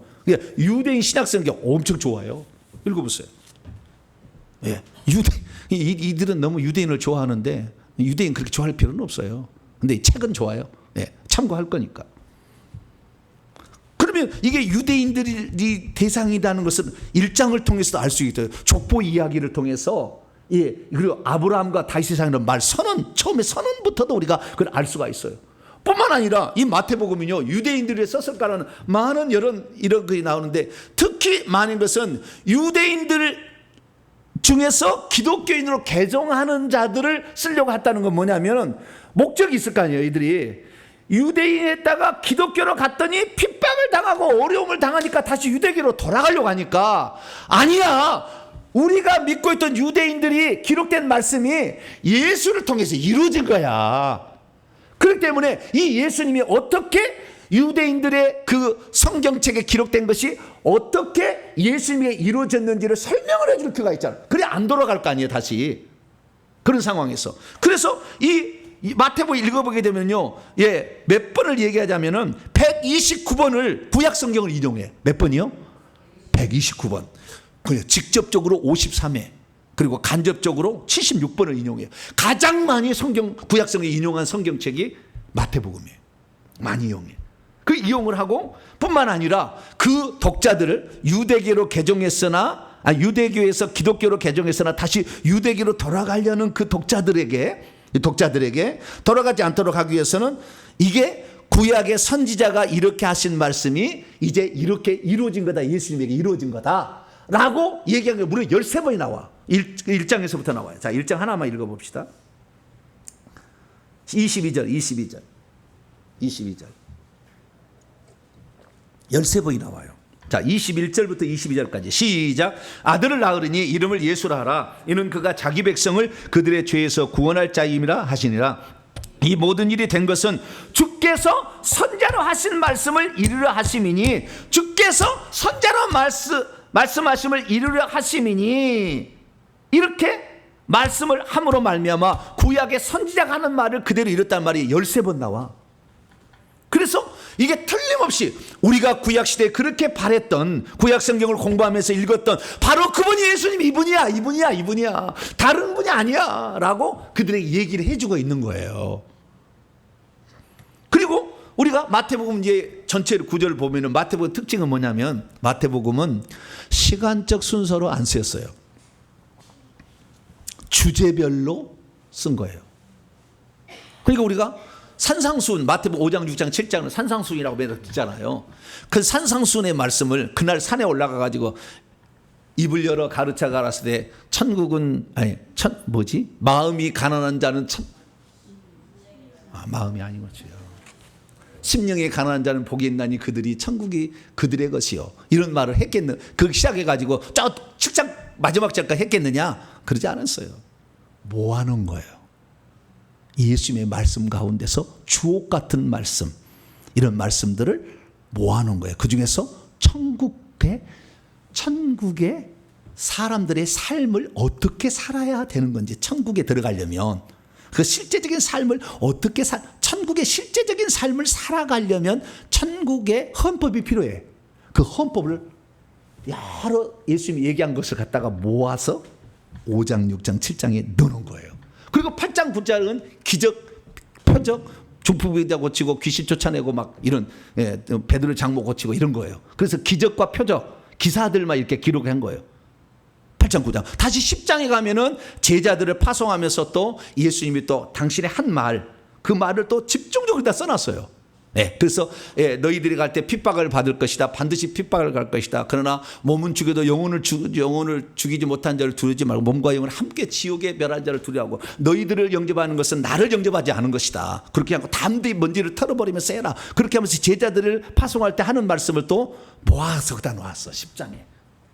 그러다 또 11장, 12장에 11장은 세리 요한이 죽는 사건 그 얘기하고 12장에 가면 안식일 논쟁 또 얘기하고 13장에 가면 또 천국 비유만 뭐라 예수님의 천국 비유를 다 얘기한 게 아니요. 근데 우리는 마태복음 13장에 천국 비유 7개가 나오거든요. 씨 뿌린 자의 비유, 그 다음에 가라지 비유 쫙 7개가 나오는데 이 7개의 비유가 그때 예수님이 한꺼번에 얘기한 게 아니라고. 어느 때 이게 얘기를 하셨다가 또 어느 때 장면에서 또 천국은 마치 밭에 감추인 보화가 같으니 자기 것을 다 팔아가지고 그걸 샀다. 좋은 진주를 구하는 장사가 다르게 얘기했는데 그걸 모아놓은 거예요. 그래서 마태복음 13장에는 천국 비유만을 모아놓은 거야. 그게 또. 그래서 이렇게 하는 거예요. 그리고 14장, 15장에 또 예수님이 바다 위를 걸으시고 오병이어 기자 15장에 가서 수르보니게 만나서 또 고치시고 막 그래서 또 기적과 표적을 이렇게 기사를 내다 18장에 가면은 천국에서 누가 큰 자인가 어린아이를 데려다가 설명해. 어린아이가 아침에 천국에 못 들어가고 어린아이가 자기를 낮추는 자가 천국의 큰 자다. 그래서 천국의 큰 자가 아닌지 18장에 또 얘기를 해. 그래도 또 19장, 20장 21장, 22장, 23장까지 쭉 얘기하는데 24장에 가면은 종말의 때 어떻게 할 거다 그 얘기를 또 하고 25장에 가면은 그 지옥에 갈 자들 세 부류를 얘기해요. 성국 말고. 그래서 성 밖에 갈 자 미련한 5처녀, 악하고 게으른 종, 바깥 어두운 데 쫓겨나 슬픔을 이를 갈 것이다. 그 다음에 교회는 있지만 염소 노릇을 한 놈들은 결국에 어떻게 영영한 불에 들어간다. 이 얘기를 또 해줘. 24, 25장에. 그리고 26장에는 순환을 당하시고 그 다음에 27장에 죽으시고 28장에 부활하셔서 당부하시고 끝나는 게 이 얘기예요. 그러니까 이걸 보게 되면은요, 예수님의 말씀, 그걸 강화라고 얘기하는데 디스코스 말씀을 얘기하시고 그 다음에 사건을 내러티브로 얘기하면서 이 기적과 이적을 얘기해. 이것이 5차례 반복이 되는 거예요. 말씀 강화, 그 다음에 서사 이런 식으로 5번을 반복이 되는 겁니다. 그래서 이게 왜 5번 반복되느냐? 유대인들은 이걸 너무나 잘 알고 있어요. 왜? 모세가 성경을 몇 권 썼어요? 5권을 썼듯이 5권으로 딱 편집해놨어. 끝에 말이 똑같아. 편집이 끝에 말 때 이렇더라 똑같은 말로 나와. 나중에 다 공부할 거예요. 똑같이 나와요. 그래서 이 5권으로 편집을 한 거예요. 왜? 유대인들은 하나님의 율법을, 천국 율법을, 천국 헌법을 모세는 율법으로 5권의 책을 남겼듯이 나도 5부분을 남기겠다고 남긴 거예요. 이게 마태가. 그래서 5번이 나오지 이렇게. 뿐만 아니라 시편을 읽어보더라도 그 창세기, 출애굽기, 민수기, 신명기 5권으로 나오듯이 여러분 시편 읽어보면 제1권, 제1장 이렇게 나가. 복 있는 사람 이렇게 나가고 그다음에 제2권 이런 식으로 나온다고. 5권으로 편집해놨어요. 시편도 보시면. 왜? 히브리인들은 항상 5개가 중요하거든. 그렇기 때문에 이 책은 히브리인들이 읽게 되면 그냥 바로 알아버려. 아, 우리 민족을 위한 책이구나. 근데 우리는 멍청한 건 아니지만 자, 우리가 몰라. 이걸 잘 이런 정보를 모르니까. 예? 다윗이라는 글자가 14라는 숫자인지 아나? 모르니까 14대 14대 14대 그런가 보다 그러지. 이게 왜 그런지 모르잖아. 근데 유대인들 금방 알아버려 이것을. 그래서 유대인들을 1차 독자로 하고 있다라는 거예요. 그러면 유대인들이 독자인데 왜 그랬느냐? 아까 오리겐이 얘기했듯이 뭡니까? 유대교에서 기독교로 개종자들을 위해서 히브리어로 쓴 거다. 이렇게 얘기를 했다는 거죠. 이게 아주 귀중한 자료예요. 보이면은. 그러면 뭡니까? 만약에 70년 이게 성경책이 지금 신학자들은 언제 썼다고요? 80년에서 90년 어간에 썼다. 말도 안 돼. 왜 말도 안 되느냐? 이 AD 70년에 위대한 사건이 있어요. 위대한 70년에. 그게 뭐냐면 예루살렘이 멸망하는 거예요. 로마의 디도 장군에 의해서 나중에 베스파시아누스라는 왕이 되는데 이 로마의 왕이 되는 사람이 자기 아버지가 왕이 되고 그 다음에 자기가 왕이 되는데 이 디도라는 티투스라는 장군이 예루살렘에 와서 예루살렘 멸망을 시켜요. 110만 명을 죽이고 10만 명을 포로로 잡아서 로마의 콜로세움을 세웠어요. 이 디도라는 장군이. 그래서 예루살렘 멸망이라는 어마어마한 역사적 사건에 부딪히게 됩니다. 그래서 유대인들은 그동안에 할례라는 것을 통해서 자기의 민족성을 보존해 왔고 또 하나는 성전이라 해서 제사를 통해서 왜 하나님이 성전에 함께 계겠다고 항상 얘기했으니까 성전을 통해서 신앙을 보존해 왔어요. 신앙이 보존해 왔는데 이 성전이 결국에 파괴돼 버리는 거예요. AD 70년에 성전이 파괴돼 버려. 그러면 그들의 구심점을 상실하게 되는 거잖아요. 그래서 이 다 죽고 뿔뿔이 흩어져서 유대인은 이제 아나톨리아라고 해가지고 완전히 이제 팔레스타인 그런 세계로 다시 옛날로 들어가는 거예요. 그러니까 적과 꿀이는 가나안 땅 정복에 가나안 7족속 하듯이 팔레스타인이 다시 지배해서 1000년 이상을 지배했다. 2000년까지 한 지배했다는 거 아니에요. 이 땅을. 그러니까 아직 폐허가 된 거예요. 그런데 유대계로 다시 돌아가려고 할 리가 없어. 89년에 썼다면. 이것이 성전이 멸망되기 전에 썼지. 왜? 예수를 믿고 유대인이었다가 예수를 믿으니까 막 핍박을 하고 너희들 아니야, 예수는 가짜야, 나사렛 이단이야 막 이렇게 하니까 다시 돌아가려고 하는 그런 마음을 가졌을 거 아니에요? 그게 아니야. 이 예언의 말씀이 예수에 성취됐으니 돌아가지 마 이 얘기하려고 쓴 거잖아요. 그러니까 이것은 최소한 이 로마에서 이 예루살렘의 정복에 66년부터 포위해서 4년을 포위해서 정복을 한 거예요. 66년 이전에 쓴 거지. 그래서 66년 이전에 썼다고 하는 것이 전통적인 견해입니다. 뭐라고요? 전통적인 견해. 그럼 전통적 견해가 맞겠어요? 80년, 90년에 썼다는 게 맞겠어요?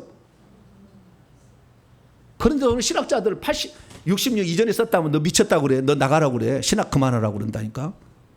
괴로워. 여러분 공부하려면 여러분 신학하지 마시라고. 괴로워. 말도 안 되는 것을 막 들어야 돼. 히브리서를 바울이 안 썼다고 우겨 막. 네? 일부러 막 아닌 것을 막 만들어가지고 얘기를 해. 말도 안 되는 얘기를 해요. 왜요? 뭔가 연구를 해서 밥 벌어 먹고 살아야 되잖아요. 저는 성경을 어떻게 해요? 하나님의 말씀으로 믿기 위해서 할렐루야. 그리고 그대로 살아보기 위해서 믿는 거하고 이 자체를 연구만 하려고 하는 거하고 틀리다니까 삶이. 그래서 저는 신학자 안 된 거예요. 그래서 안 간 거 절대 안 가는 거예요. 당신 왜 그 나이 먹어가지고 박사학위 공부합니까? 혹시 교수하려고 그러시오? 응? 제대로 된 신학교 세워보려고. 이렇게 어리석어. 왜 썼는지를 알면 언제 써있는지 그 상황이 나오잖아요. 그러면 추정해 볼 수가 있잖아요. 우리는 전통적인 견해를 통해서 이 책은 결국에 66년 이전에 썼을 것이다. 어느 때는지 모르지만 나오지는 않았으니까. 네. 그렇게 이제 확인할 수가 있게 되는 것이죠. 특히 사도 요한의 또 그 제자였던 파피아스도 이 책은 아람어로 썼다. 아람어하고 히브리서는 거의 비슷비슷한 거예요. 그렇게 얘기해 주므로 이 책이 그 전에 썼을까를 확인해 주고요. 뿐만 아니라 이 책은 결국에 마태복음이라고 나중에 사람들이 아무도 마태복음이 틀렸다고 얘기한 사람 없어. 이게 마태가 썼을 거겠죠. 마태가 썼을 확률에 예를 들어서 얘기를 하자면 마태는 뭐였어요? 직업이 세리 마태였잖아요. 마가복음은 레위라고도 얘기를 하고 알페오의 아들 얘기하잖아요. 이 마태가 썼는데 마태는 세금을 거뒀기 때문에 돈에 대해서 많이 알고 있는 거잖아요. 네, 뭐 돈에 대해서 많이 알고 있기 때문에 돈에 대해서 얘기하는데 1만 달란트 빚진 자의 비유, 그 다음에 달란트 빚진 자의 비유가 나오잖아요. 달란트 비유가 나오잖아요. 마태복음에는 달란트라는 것은 은 34kg으로서 엄청난 양이에요. 이 돈의 가치, 그 돈의 가치가 높은 거예요. 단위 숫자가 높아. 근데 다른 데는 누가 보면 문화 비유 나오잖아. 달란트 않고. 이 작은 거야. 그래서 서민적이에요. 근데 이건 돈을 많이 갖고 있는 사람이나 이렇게 잘 이해할 수 있는 그런 용어예요. 그래서 우리는 이 마태라는 사람이 썼을 거라는 것을 여러 가지 정황적 증거를 이제 알게 돼요. 그래서 우리는 마태복음이라는 걸 어느 누구도 의심하지 않았어요. 그래서 이 책을 마태가 썼다는 걸 의심하지 않습니다. 그래서 마태가 썼을 것이고요. 12제자의 하나죠. 그 AD 66년 이전, 60년에서 아마 66년 사이에 썼을 거라고 추정이 됩니다. 왜냐하면 마태복음 23장을 한번 열어보세요. 마태복음 23장 37절에서 39절까지 시작. 예루살렘아 예루살렘아 선자들을 죽이고 내게 파송된 자들을 돌로 치는 자여, 암탉이 그 새끼를 날개 아래 모음같이 내가 내 자녀를 모으리 한 일이 몇 번이더냐. 그러나 너희가 원하지 아니하였도다. 보라, 앞으로 저희 집이 황폐하여 버려진 바 되리라. 내가 너희에게 이르노니 이제부터 너희는 찬송하리라. 주의 이름으로 오시니 할 때까지 나를 보지 못하리라. 앞으로 지금 미래의 일을 바라보면서 예루살렘이 파괴될 것, 너희의 집, 결국에 성전이 파괴될 것을 예수님이 얘기하고 있거든요. 24장에 보면 이제 파괴될 걸 얘기를 해줘. 그래서 이것이 장차 되어질 일들처럼 표현되어 보니까 아직 파괴되지 않은 상태의 예수님의 말씀을 써놨을 것이라고 추정이 돼요. 그렇기 때문에 우리는 이것을 보다 더 앞선 시기로 전통적 견해적으로는 더 길어질 수밖에 없다. 그렇게 이것이 틀린다고 해서 상관은 없어요. 66년 이전에 쓰였더니 80년 90년에 쓰였더니 상관은 없지만, 그러나 이것을 보다 더 정황적 증거를 보면 그렇게 확인할 수 있다는 것이죠. 그래서 이 마태복음의 요절 구절은 이거예요. 자, 마태복음 5장 많은 신학자들이 얘기해요. 저는 동의는 절반 정도밖에 하는 건 아니지만, 자, 마태복음 5장 17절 읽습니다. 시작. 내가 율법이나 선자를 폐하러 온 줄로 생각하지 말라. 폐하러 온 것이 아니라 완전하게 합니다. 율법을 폐하러 오신 게 아니라 예수님 완전하게 했다. 그러니까 이 지금 독자들이 유대인이다 이거죠. 나는 율법을 폐지하러 온 게 아니다. 이렇게 얘기함으로써 그 유대인들이 율법을 예수님 완성하러 오셨고, 그 완성하러 오신 분은 우리가 믿음의 조상으로 지금까지 따라오는 아브라함의 자손이고 정치적 경제적 메시아를 추구하고 했던 다윗 왕의 후손으로 오셨다. 할렐루야. 다윗 왕의 28대 후손으로 오신 거야. 이것을 이제 들려주게 되는 것이죠. 그래서 이 마태복음의 주제는 단 한마디 이런 거예요. 예수님은 구약에 약속된 메시아다. 이게 뭡니까? 이 마태복음을 쓴 이유요. 예수님이 뭐예요? 구약에 약속된 메시아다. 이게 쓴 목적이 이걸 쓴 거예요.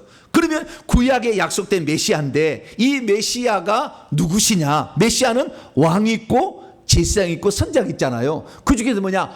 왕이다. 이게 예수님 왕의 후손으로 오셔서 왕이시다. 이걸 쓰려고 마태복음을 쓴 거예요.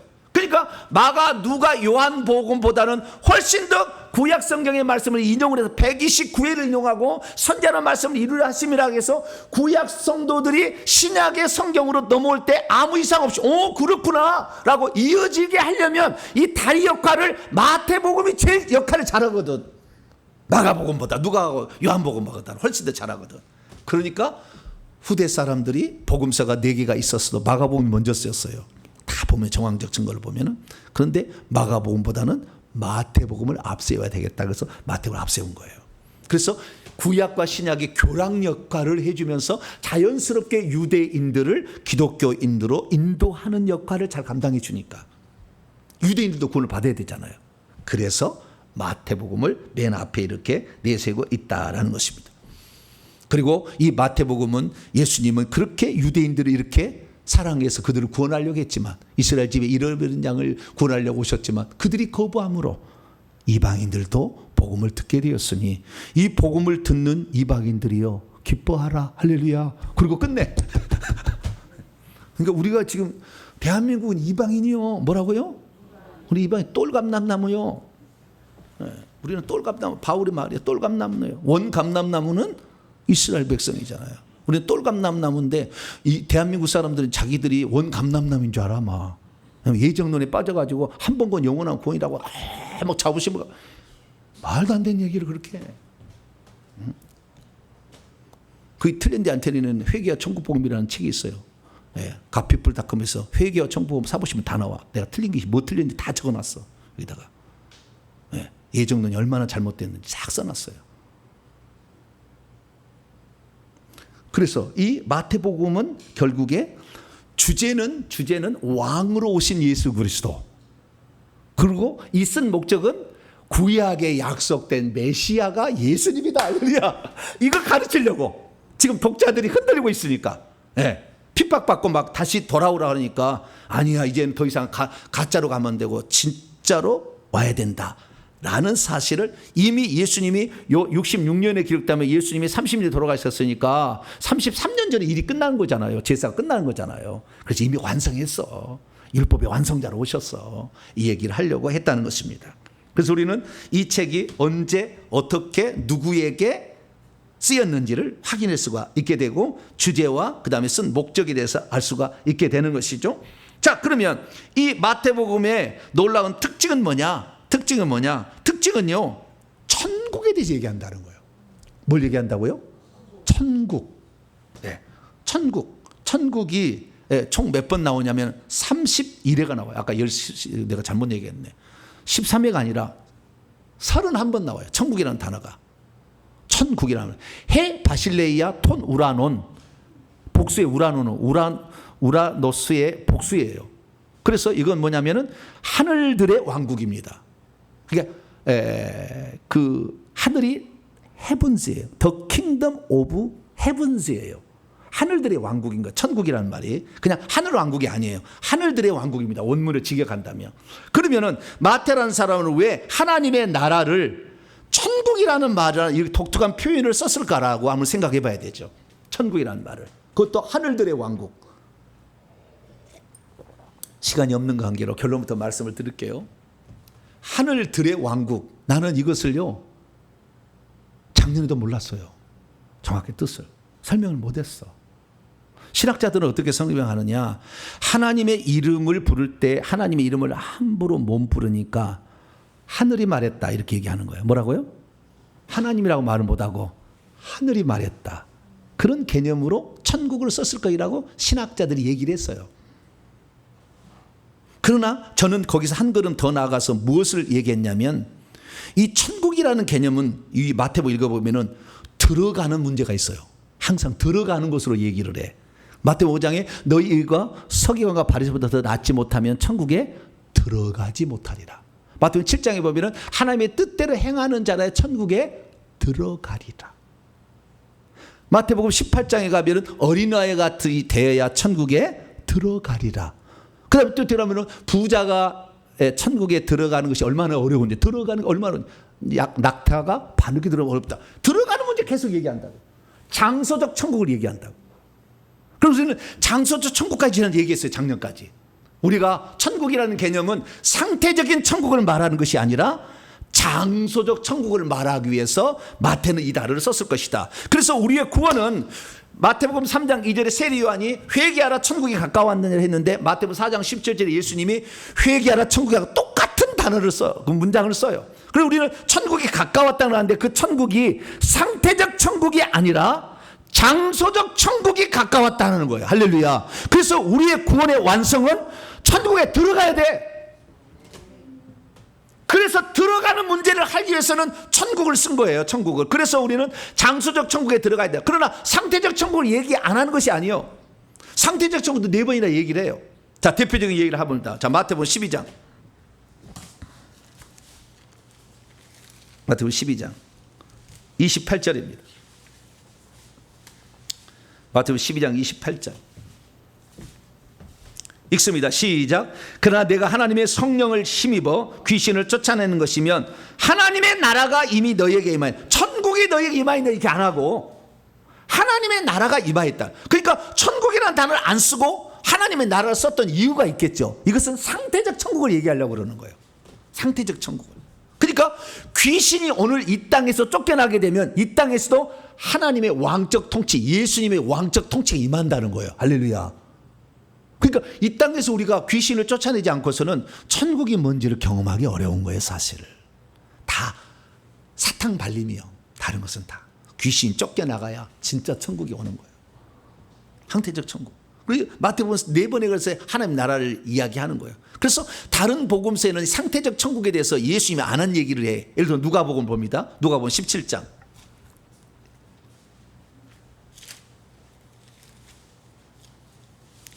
누가복음 17장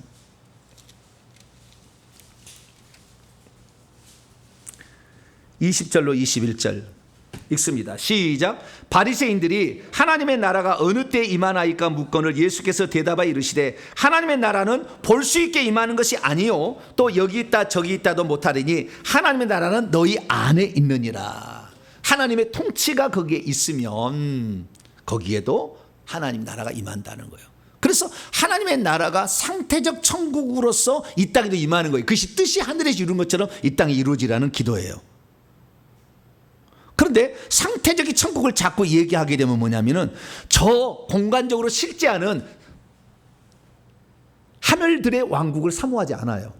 이 땅에서 잘 먹고 잘 살고 평안하게 나누게 하자. 그게 공산주의 이것이. 우리 다 같이 잘 먹고 잘 살자 이거예요.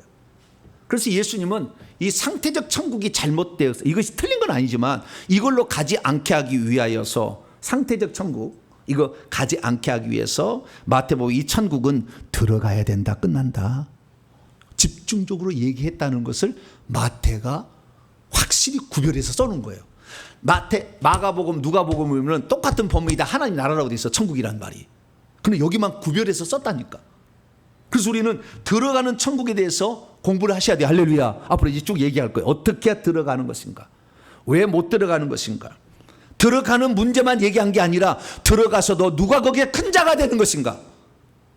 이 율법 1제를 하나도 뭐 마태복음 5장에 그러잖아요. 이거 버리고 이거 한 사람은 지극히 작은 자가 된다는 거잖아요. 지극히 작은 자. 그래서 큰 자 작은 자 되는 마태복음 18장에 이 말씀을 그대로 실행하는 자가 결국에 큰 자가 되는 거예요. 그래서 큰 자 작은 자 천국에서 누릴 지위와 신분의 문제를 얘기를 해줘. 마태복음은. 그래서 들어가는 입성의 문제와 여기에서 우리가 누릴 신분과 지위에 관한 것도 마태가 집중적으로 얘기해 주고 있는 거예요.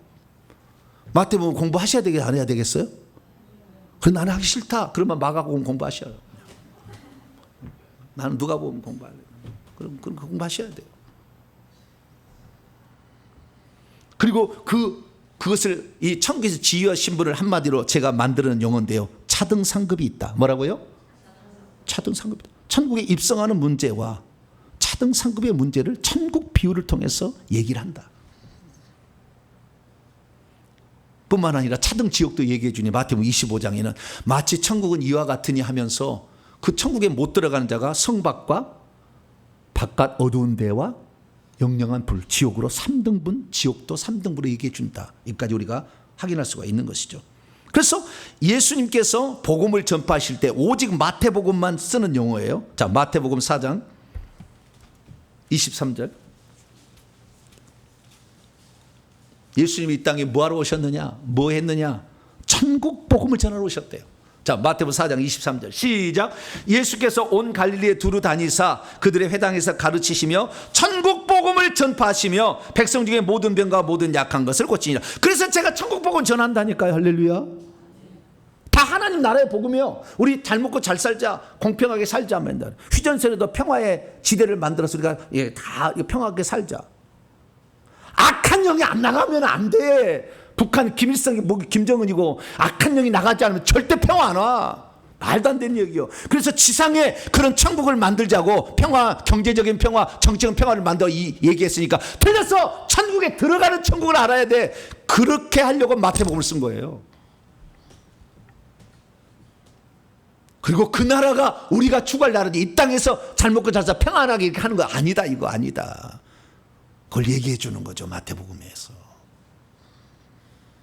또 마태복음 9장 또 여러 번 얘기하세요. 마태복음 9장 35절 9장 35절 시작. 예수께서 모든 도시와 마을에 두루 다니사 그들의 회당에서 가르치며 천국 복음을 전하시며 모든 병과 모든 약한 것을 고치니라. 천국 복음, 천국에 어떻게 들어갈 것인가, 천국에서 어떤 지위와 신분을 누리게 될 것인가, 못 들어간 자는 어떤 지옥에 갈 것인가, 이 얘기를 해놨다 그 말이에요.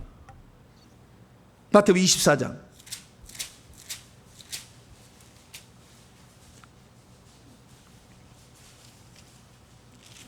주여, 오늘 준비한 게 엄청 많은데 막 그래프가 있고 엄청 많이 있는데 하나도 못 얘기했네.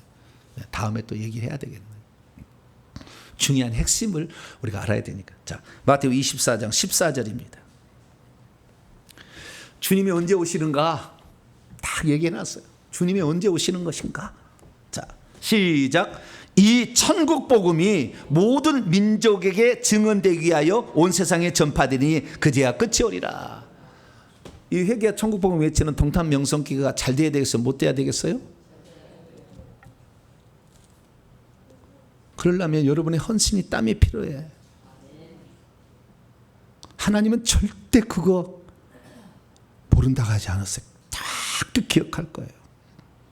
하나님이 가장 기뻐하는 그 일을 동참할 때 천국 복음이 증언돼야 주님이 오신다잖아요.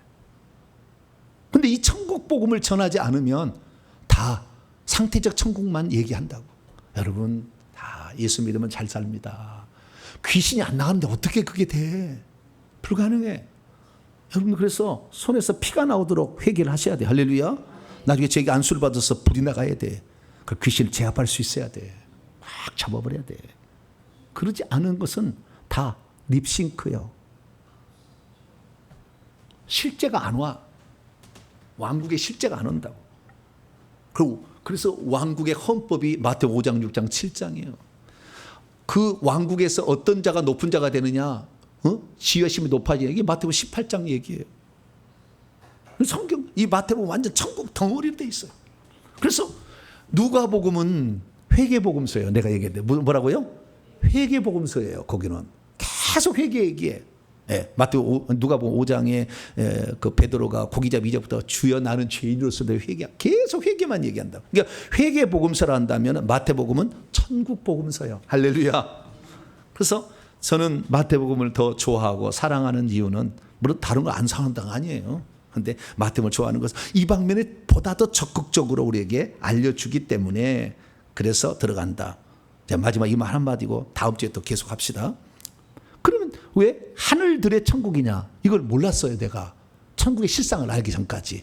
나중에 알고 봤더니 천국은 두 개의 하늘이 있었어요. 아래층과 위층으로 구별되어 있어요. 아래층은 사람이 거주하는 데요. 거주지. 위에는 예배하는 곳이에요. 그래서 절기때가 되고 안식일과 에스겔서 읽어보면 나와. 안식일과 초하루와 유월절과 초막절 때, 절기 때는 함께 다 모여서 예배를 드려. 평소 때는 한 24개 장로 마을에 속한 그것만 올라가지만 이 예배를 드리는데 평소 때는 어디에 살아요? 땅에서 살아. 땅 위에서 왕노를 한다는 게. 그래서 이 사람들 중에서 진짜 14만 4천의 일부는 성 밖에 가서 왕노를 해요. 그래서 이것이 새하늘과 새 땅으로 왕노를 하는 거예요. 이 요한계시 다 나와. 그래서 여기 보니까 하늘이 두 개인 거예요. 아래층에서 왕노를 하는 하늘이고 위에서 예배드리는 하늘이 또 있는 거예요. 그래서 두 개의 하늘이 있는 거예요. 그래서 하늘들의 왕국이라고 얘기하는 거예요. 천국에 들어가는 것은 그 사는 곳과 예배드리는 그 장소에 들어가니까 복수로 쓸 수밖에 없어. 그런데 예전에 어떻게 알려졌느냐? 천국에 이 땅에 새들이 나란 하늘과 첫 번째 하늘 스카이, 그 다음에 해와 달과 별들이 있는 우주 스페이스 하늘이 둘째 하늘, 그 다음에 하나님이 계신 하늘이 셋째 하늘이라고 했어. 근데 천국에 들어간다는, 천국이란 말이 하늘들의 왕국인데 이 말이 안 맞은 거였어요. 나중에 보니까 천국에 두 개 하늘이 있는 거예요. 그러니까 하늘들의 왕국이지. 그 하늘들의 왕국이, 이 첫째 하늘은 이 지금 지구에서 여기 공중에 이르기까지 여기 하늘이 첫째 하늘인데, 이 첫째 하늘이 귀신이 쫓겨나가면은 상태적 천국이 임한다 또 얘기를 하셔. 할렐루야. 그래서 우리는 천국에 대해서 골고루 공부를 할 수가 있는 거예요. 이 땅에 사는 우리가 살고 있지만 여기에서도 우리가 성령을 힘입어 귀신을 쫓아내게 되면 이 땅에서 천국을 미리 맛보는 거예요. 미리 맛보는 거예요. 맛배기 있잖아요. 이마트 가면은 옆에서 하나 드셔보세요. 오늘 만두 세일한데 하나 먹으라고 하잖아. 배가 고픈 시간에 다 그것도 다 끓여가 다 올려놔. 그러면 먹어요, 안 먹어요? 카트 끌고 가다가 한번 먹고 가잖아요. 맛배기로. 그럼 맛이 좋거든. 그거 집어넣잖아 이게. 그러면 부인이 여보. 그러면 다시 또 내려놔. 미리 맛봄이요. 예, 이게 상태적 천국이라는 것은, 상태적 천국은 미리 맛봄의 의미인 거예요. 그게 진짜가 아니라 그 말, 진짜가 아니라. 근데 진짜는 진짜지. 근데 그것을 붙들고 갈 수는 없잖아. 우리는 실제적으로 들어갈 천국을 사모하시고 거기에서 누릴 지위와 신분을 지금부터 준비하셔야 돼. 여러분 땀과 눈물로 충성으로 준비하는 거지 그냥 믿음으로 되는 게 아니에요. 그것은. 네, 그래서 그것을 잘 준비해 가서 이번 마태복음 강의를 통해서 확실하게 천국의 주인공이 되는 복된 성도가 되길 간절히 바랍니다. 거룩하신 하나님 감사합니다. 우리가 들어가야 될 천국이 무엇인지를 정확히 들려주는 이 마태복음의 특수한 복음서. 그런데 여기에서 구약의 약속 언약의 성취자로 오신 예수 그리스도가 왕으로 오셨다는 것과 더불어서 우리는 천국에서 온전히 배워서 마태복음이 주는 놀라운 이 영적인 은혜와 그리고 그 미래를 잘 준비해 가도록 도와 주시옵소서. 우리 주 예수 그리스도의 이름으로 기도하옵나이다. 아멘. 오늘 해야 될 일이요 엄청 많았거든요. 다 이거 구별해야 되는데 이걸 다 못했어요. 다음 주에 이어서 해서 계속하도록 하겠습니다. 자, 찬송가. 그래도 핵심상은 많이 나눴습니다. 자, 546장입니다. 주님 약속하신 말씀 찬송하겠습니다.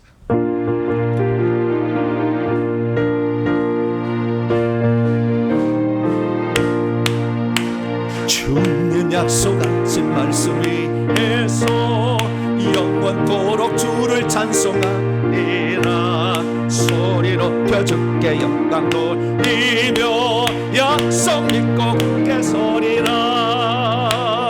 굳게 서리 영원하신 말씀 위에 굳게 서리. 굳게 서리 그 말씀 위에 굳게 서리라. 주님 약속하신 말씀 위에서 세상 영년에게 엄습할 때에 용감하게 일서 싸워 이기며 약속 믿고 굳게 서리라. 굳게 서리 영원하신 말씀 위에 굳게 서리. 굳게 서리 그 말씀 위에 굳게 서리라. 4절로 주님 약속하신 말씀 위에서 성령 인도하는 대로 행하며 주님 품에 항상 안식어 들며 약속 믿고 굳게 서리라. 굳게 서리 영원하신 말씀 위에 굳게 서리. 굳게 서리 그 말씀 위에 굳게 서리라. 할렐루야. 네, 앞으로 정말 이 마지막 때 천국 복음이 전해져야 끝난다는데 이 천국 복음에 들어가게 하면 얼마나 하나님이 기뻐하시겠어요. 할렐루야. 아버지가 바라는 걸 해야지. 세상 사람이 바라는 거 하지 말고. 네. 아버지가 바라는 걸 해야 아버지가 복을 주시고 힘을 주실 거예요. 우리는 하나님의 이 예수님이 하신 말씀, 특히 마태복음이라는 독특한 복음서가 있는데 천국 복음서죠. 이 천국 복음서를 우리가 잘 이해하고 이래서 하나님의 뜻을 이루는 복된 성도가 되길 바랍니다. 교회 소식을 전하겠습니다. 금요 기도회 때 다음 주가 이제 10월 달이 시작이 되는데요. 다음 주부터는 안수를 좀 해주려고 합니다. 안수. 왜냐하면 불을 받아야 되는데 불을 안 받으면 결국에 귀신을 쫓기 어려워요. 그래서 우리가 누군가를 도와주려면 불을 받아야 되는데 저한테 안수를 자꾸 받으면 불이 들어와 버려요. 부르는데 그런 사람은 1년에 한 번씩 나를 만날까 말까 이러잖아요. 그럼 언제 불 받아가지고 언제 주의 복음 전하겠어요. 그래서 주일날 금요일 확 집어넣어주겠다는 거예요. 그런데 어떤 데 가니까요, 귀신을 안 뽑아내고 불 있는 사람도 있어. 그럼 집어넣으면 뭣도 들어와요? 귀신도 같이 들어와. 그 다구리로 막 귀신이 들어가. 나중에는 성령의 은혜는 빠지고 귀신만 남아. 그렇게 되는 거예요, 나중에. 그래서 우리 교회가 그런 교회니까 난 안 받겠어. 그러면 안 해주려고 그래. 그래서 본인이 원하는 사람만. 거기는 어떤 데 가면 원하지 안 해도 그냥 다 막 눌러버려요. 그러니까 뭐까지 들어와요? 귀신까지 같이 들어와. 회개가 얼마나 중요한지 몰라요. 회개가 빠졌으면 모든 게 다 안 되는 거예요, 결국에. 잃어버린다니까, 잃어버려요. 그래서 우리는 회개를 하니까 회개한 사람, 또 본인이 원해서 안수 받겠다는 사람 안수를 해주려고 해요. 그랬더니 이제 금요일 날 저녁에 못 나오신 분도 있더라고. 우리 교회 성도 중에서 특별한 조치를 도시 취해야 되겠다. 왜? 내 교회 등록 성도는 뭔가 도움을 줘야 되니까. 그래서 그것도 지금 생각하고 있습니다. 참조하시고요. 어쨌든 금요일 날 이번 주 말고 다음 주부터는 제가 안수를 해드리겠다. 그러면 여기 쫙쫙 쓸 거예요. 우리 교육자가 딱 준비해주면 딱 쓸 거예요. 한 팀 나가고 한 팀 나가고 착착 해서 금방 돌아갈 수 있습니다. 그래서 쫙 이렇게 해드릴 테니까 그렇게 아시고 저를 위해서 좀 기도해 주셔서 체력이 좀 떨어지지 않도록 이렇게 기도를 해 주시면 좋을 것 같습니다. 다른 사항은 참조하겠습니다. 인사 나누겠습니다. 주님의 은혜가 여러분에게, 주님의 은혜가 모두에게. 제가 천국 복음을 하도 좋아해서 천국에 대해서 증거했더니 실제를 경험하도록 하나님에 있어서 강력한 권세가 임하도록 했어요. 그래서 역시 천국을 복음을 전하는 게 주님이 기뻐하는군. 할렐루야. 이 천국 복음을 통해서 여러분 깨달았으면 충성하세요. 엄청난 상이 기다리고 있는 거예요.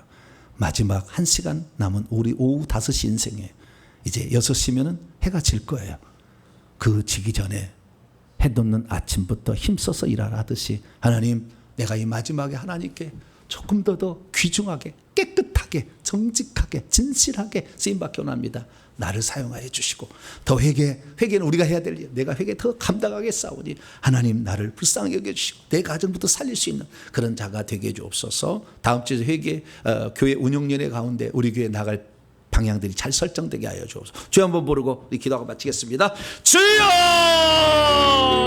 아버지 하나님, 이 시대 가운데 하나님이 진정 바라시는 것은 초기 교회처럼 천국 복음을 전하는 교회고, 아버지 이런 교회를 하나님이 복 주시는 것을 봅니다. 우리가 아버지 천국 복음을 몰라서는 아버지 상태적 천국만 이야기하다가 결국에 이 땅에 남겨질 수밖에 없는 사람이 얼마나 많겠습니까? 하나님, 들어갈 천국 어떻게 들어갈 수 있는지, 아버지 또한 들어가는 그 천국에서 우리가 어떠한 삶을 영위할 것인지를 잘 알고 준비할 수 있기를 원합니다. 하나님 아버지, 맡은 자에게 구할 것은 충성이라 했사오니 아버지, 우리가 하나님께 일을 맡아서 충성함으로 말미암아 하늘에서 우리의 천국의 정원이 마련되고 분수대가 마련되고 물고기가 마련되고 아버지 나무도 마련되며 천국집이 올라갈 수 있도록 도와주시옵소서. 무당의 영이 있어서 수많은 사람들이 오늘도 천국집을 짓지 못한 채 방황하고 있습니다. 하나님, 우리의 천국집이 어떻게 지어가는지 날마다 확인해 가면서 아버지, 우리가 천국에 들어갈 때 우리의 삶을 잘 준비할 수 있는 저희들 되게 하여 주시고, 마태복음 강연을 통해서 아버지 이것을 잘 경험할 수 있도록 도와주옵소서. 교회 새로운 성도들이 오고 있는데 이 성도를 잘 아버지 정착하기 위하여 교회 운영연에 모이게 되는데 하나님 함께하여 주시어서 우리 교회 나아갈 방향을 올바르게 결정하도록 도와주심으로 이 교회가 하나님께 성실하게 쓰임받을 수 있도록 역사하여 주옵소서. 우리의 부족한 지혜를 하나님이여 깨우쳐 주시어서 하나님 원하는 길로 갈 수 있도록 도와주시고, 우리 교회를 찾는 모든 사람들 한 사람도 어떤 사람이든지 아버지 그들을 잘 섬길 수 있는 교회가 되어서 섬기는 교회로 마지막 쓰임받을 수 있기를 원합니다. 하나님 도와주셔서 우리도 아버지 다른 사람을 섬김으로 섬기는 자가 천국에서 큰 자가 된다는 아버지 세배의 아들들에게 말씀했던 것처럼 아버지 우리가 더욱더 섬기 섬기는 자로 살아갈 수 있도록 아버지 붙잡아 주옵소서. 우리 교회를 복주시고 아버지 교회를 통하여 주의 복음이 널리 전파될 수 있도록 아버지 역사하여 주옵소서. 하나님 앞에 아버지 하나님여 정말 신실하게 살아갈 수 있도록 역사하시고 붙잡아 주시옵소서. 감사합니다. 우리 주 예수 그리스도의 이름으로 기도하옵나이다. 아멘. 감사함을 드렸습니다. 이미자 집사님, 김경수님, 무명으로 김재숙 강도사님, 권수자 목사님 드렸습니다. 거룩하고 자비로우신 아버지 하나님, 오늘도 은혜와 사랑의 진심으로 감사를 드립니다. 아버지 하나님, 우리가 무엇을 목적으로 살아가야 될 것인가? 우리는 천국에 들어가기 위해서, 그리고 들어갈 때 어떤 지위와 신분을 가지고 들어갈 것인가? 열심히 준비하는 자 되기를 원합니다. 약속의 구약에 약속된 메시아로서 예수 그리스도만 유일한 하나님의 아들로 구원자임을 믿습니다. 이 땅에 얼마나 많은 잘못 알아서 이 성경을 공부하지 못해서 이만인이었던 것이 이긴 자라고 얘기하는 어리석은 이 자들이 많사오니 하나님 성경을 제대로 보아서 우리는 꼭 예수님이 계시는 그 천국에 들어가게 도와 주시옵소서. 하나님 나라를 위해서 힘쓸 주의 종들 또 성도들이 아버지 오고 있는 이 성도들을 하나님 나라에 들어갈 때가 잘 안착시킬 수 있도록 교회가 돕는 교회가 되게 하시며 헌신될 일꾼들을 통하여 하나님 나라를 잘 준비하도록 성도들을 붙들어 주옵소서. 예배 나올 때 또 하나님 마음에 담아 주 앞에 예물로 바칩니다. 기뻐 받으시고 오늘도 수많은 사람을 살리는 귀한 예물로 쓰임받게 하여 주시옵소서. 이 모든 말씀 우리 주 예수 그리스도의 이름으로 기도하오며 이제는 우리 주 예수 그리스도의 무한하신 은혜와 하나님 아버지의 극진하신 사랑하심과 성령님의 위로교통 충만하심이 마태복음을 통해 주실 은혜를 사모하면서 이제 마태복음을 통해서 하나님이 주실 그 은혜에 동참하기를 원하는 이 예배 참석한 모든 성도들과 온라인 성도들 위해 이제와 영원토록 함께 하옵시기를 간절히 축원하옵나이다. 아멘.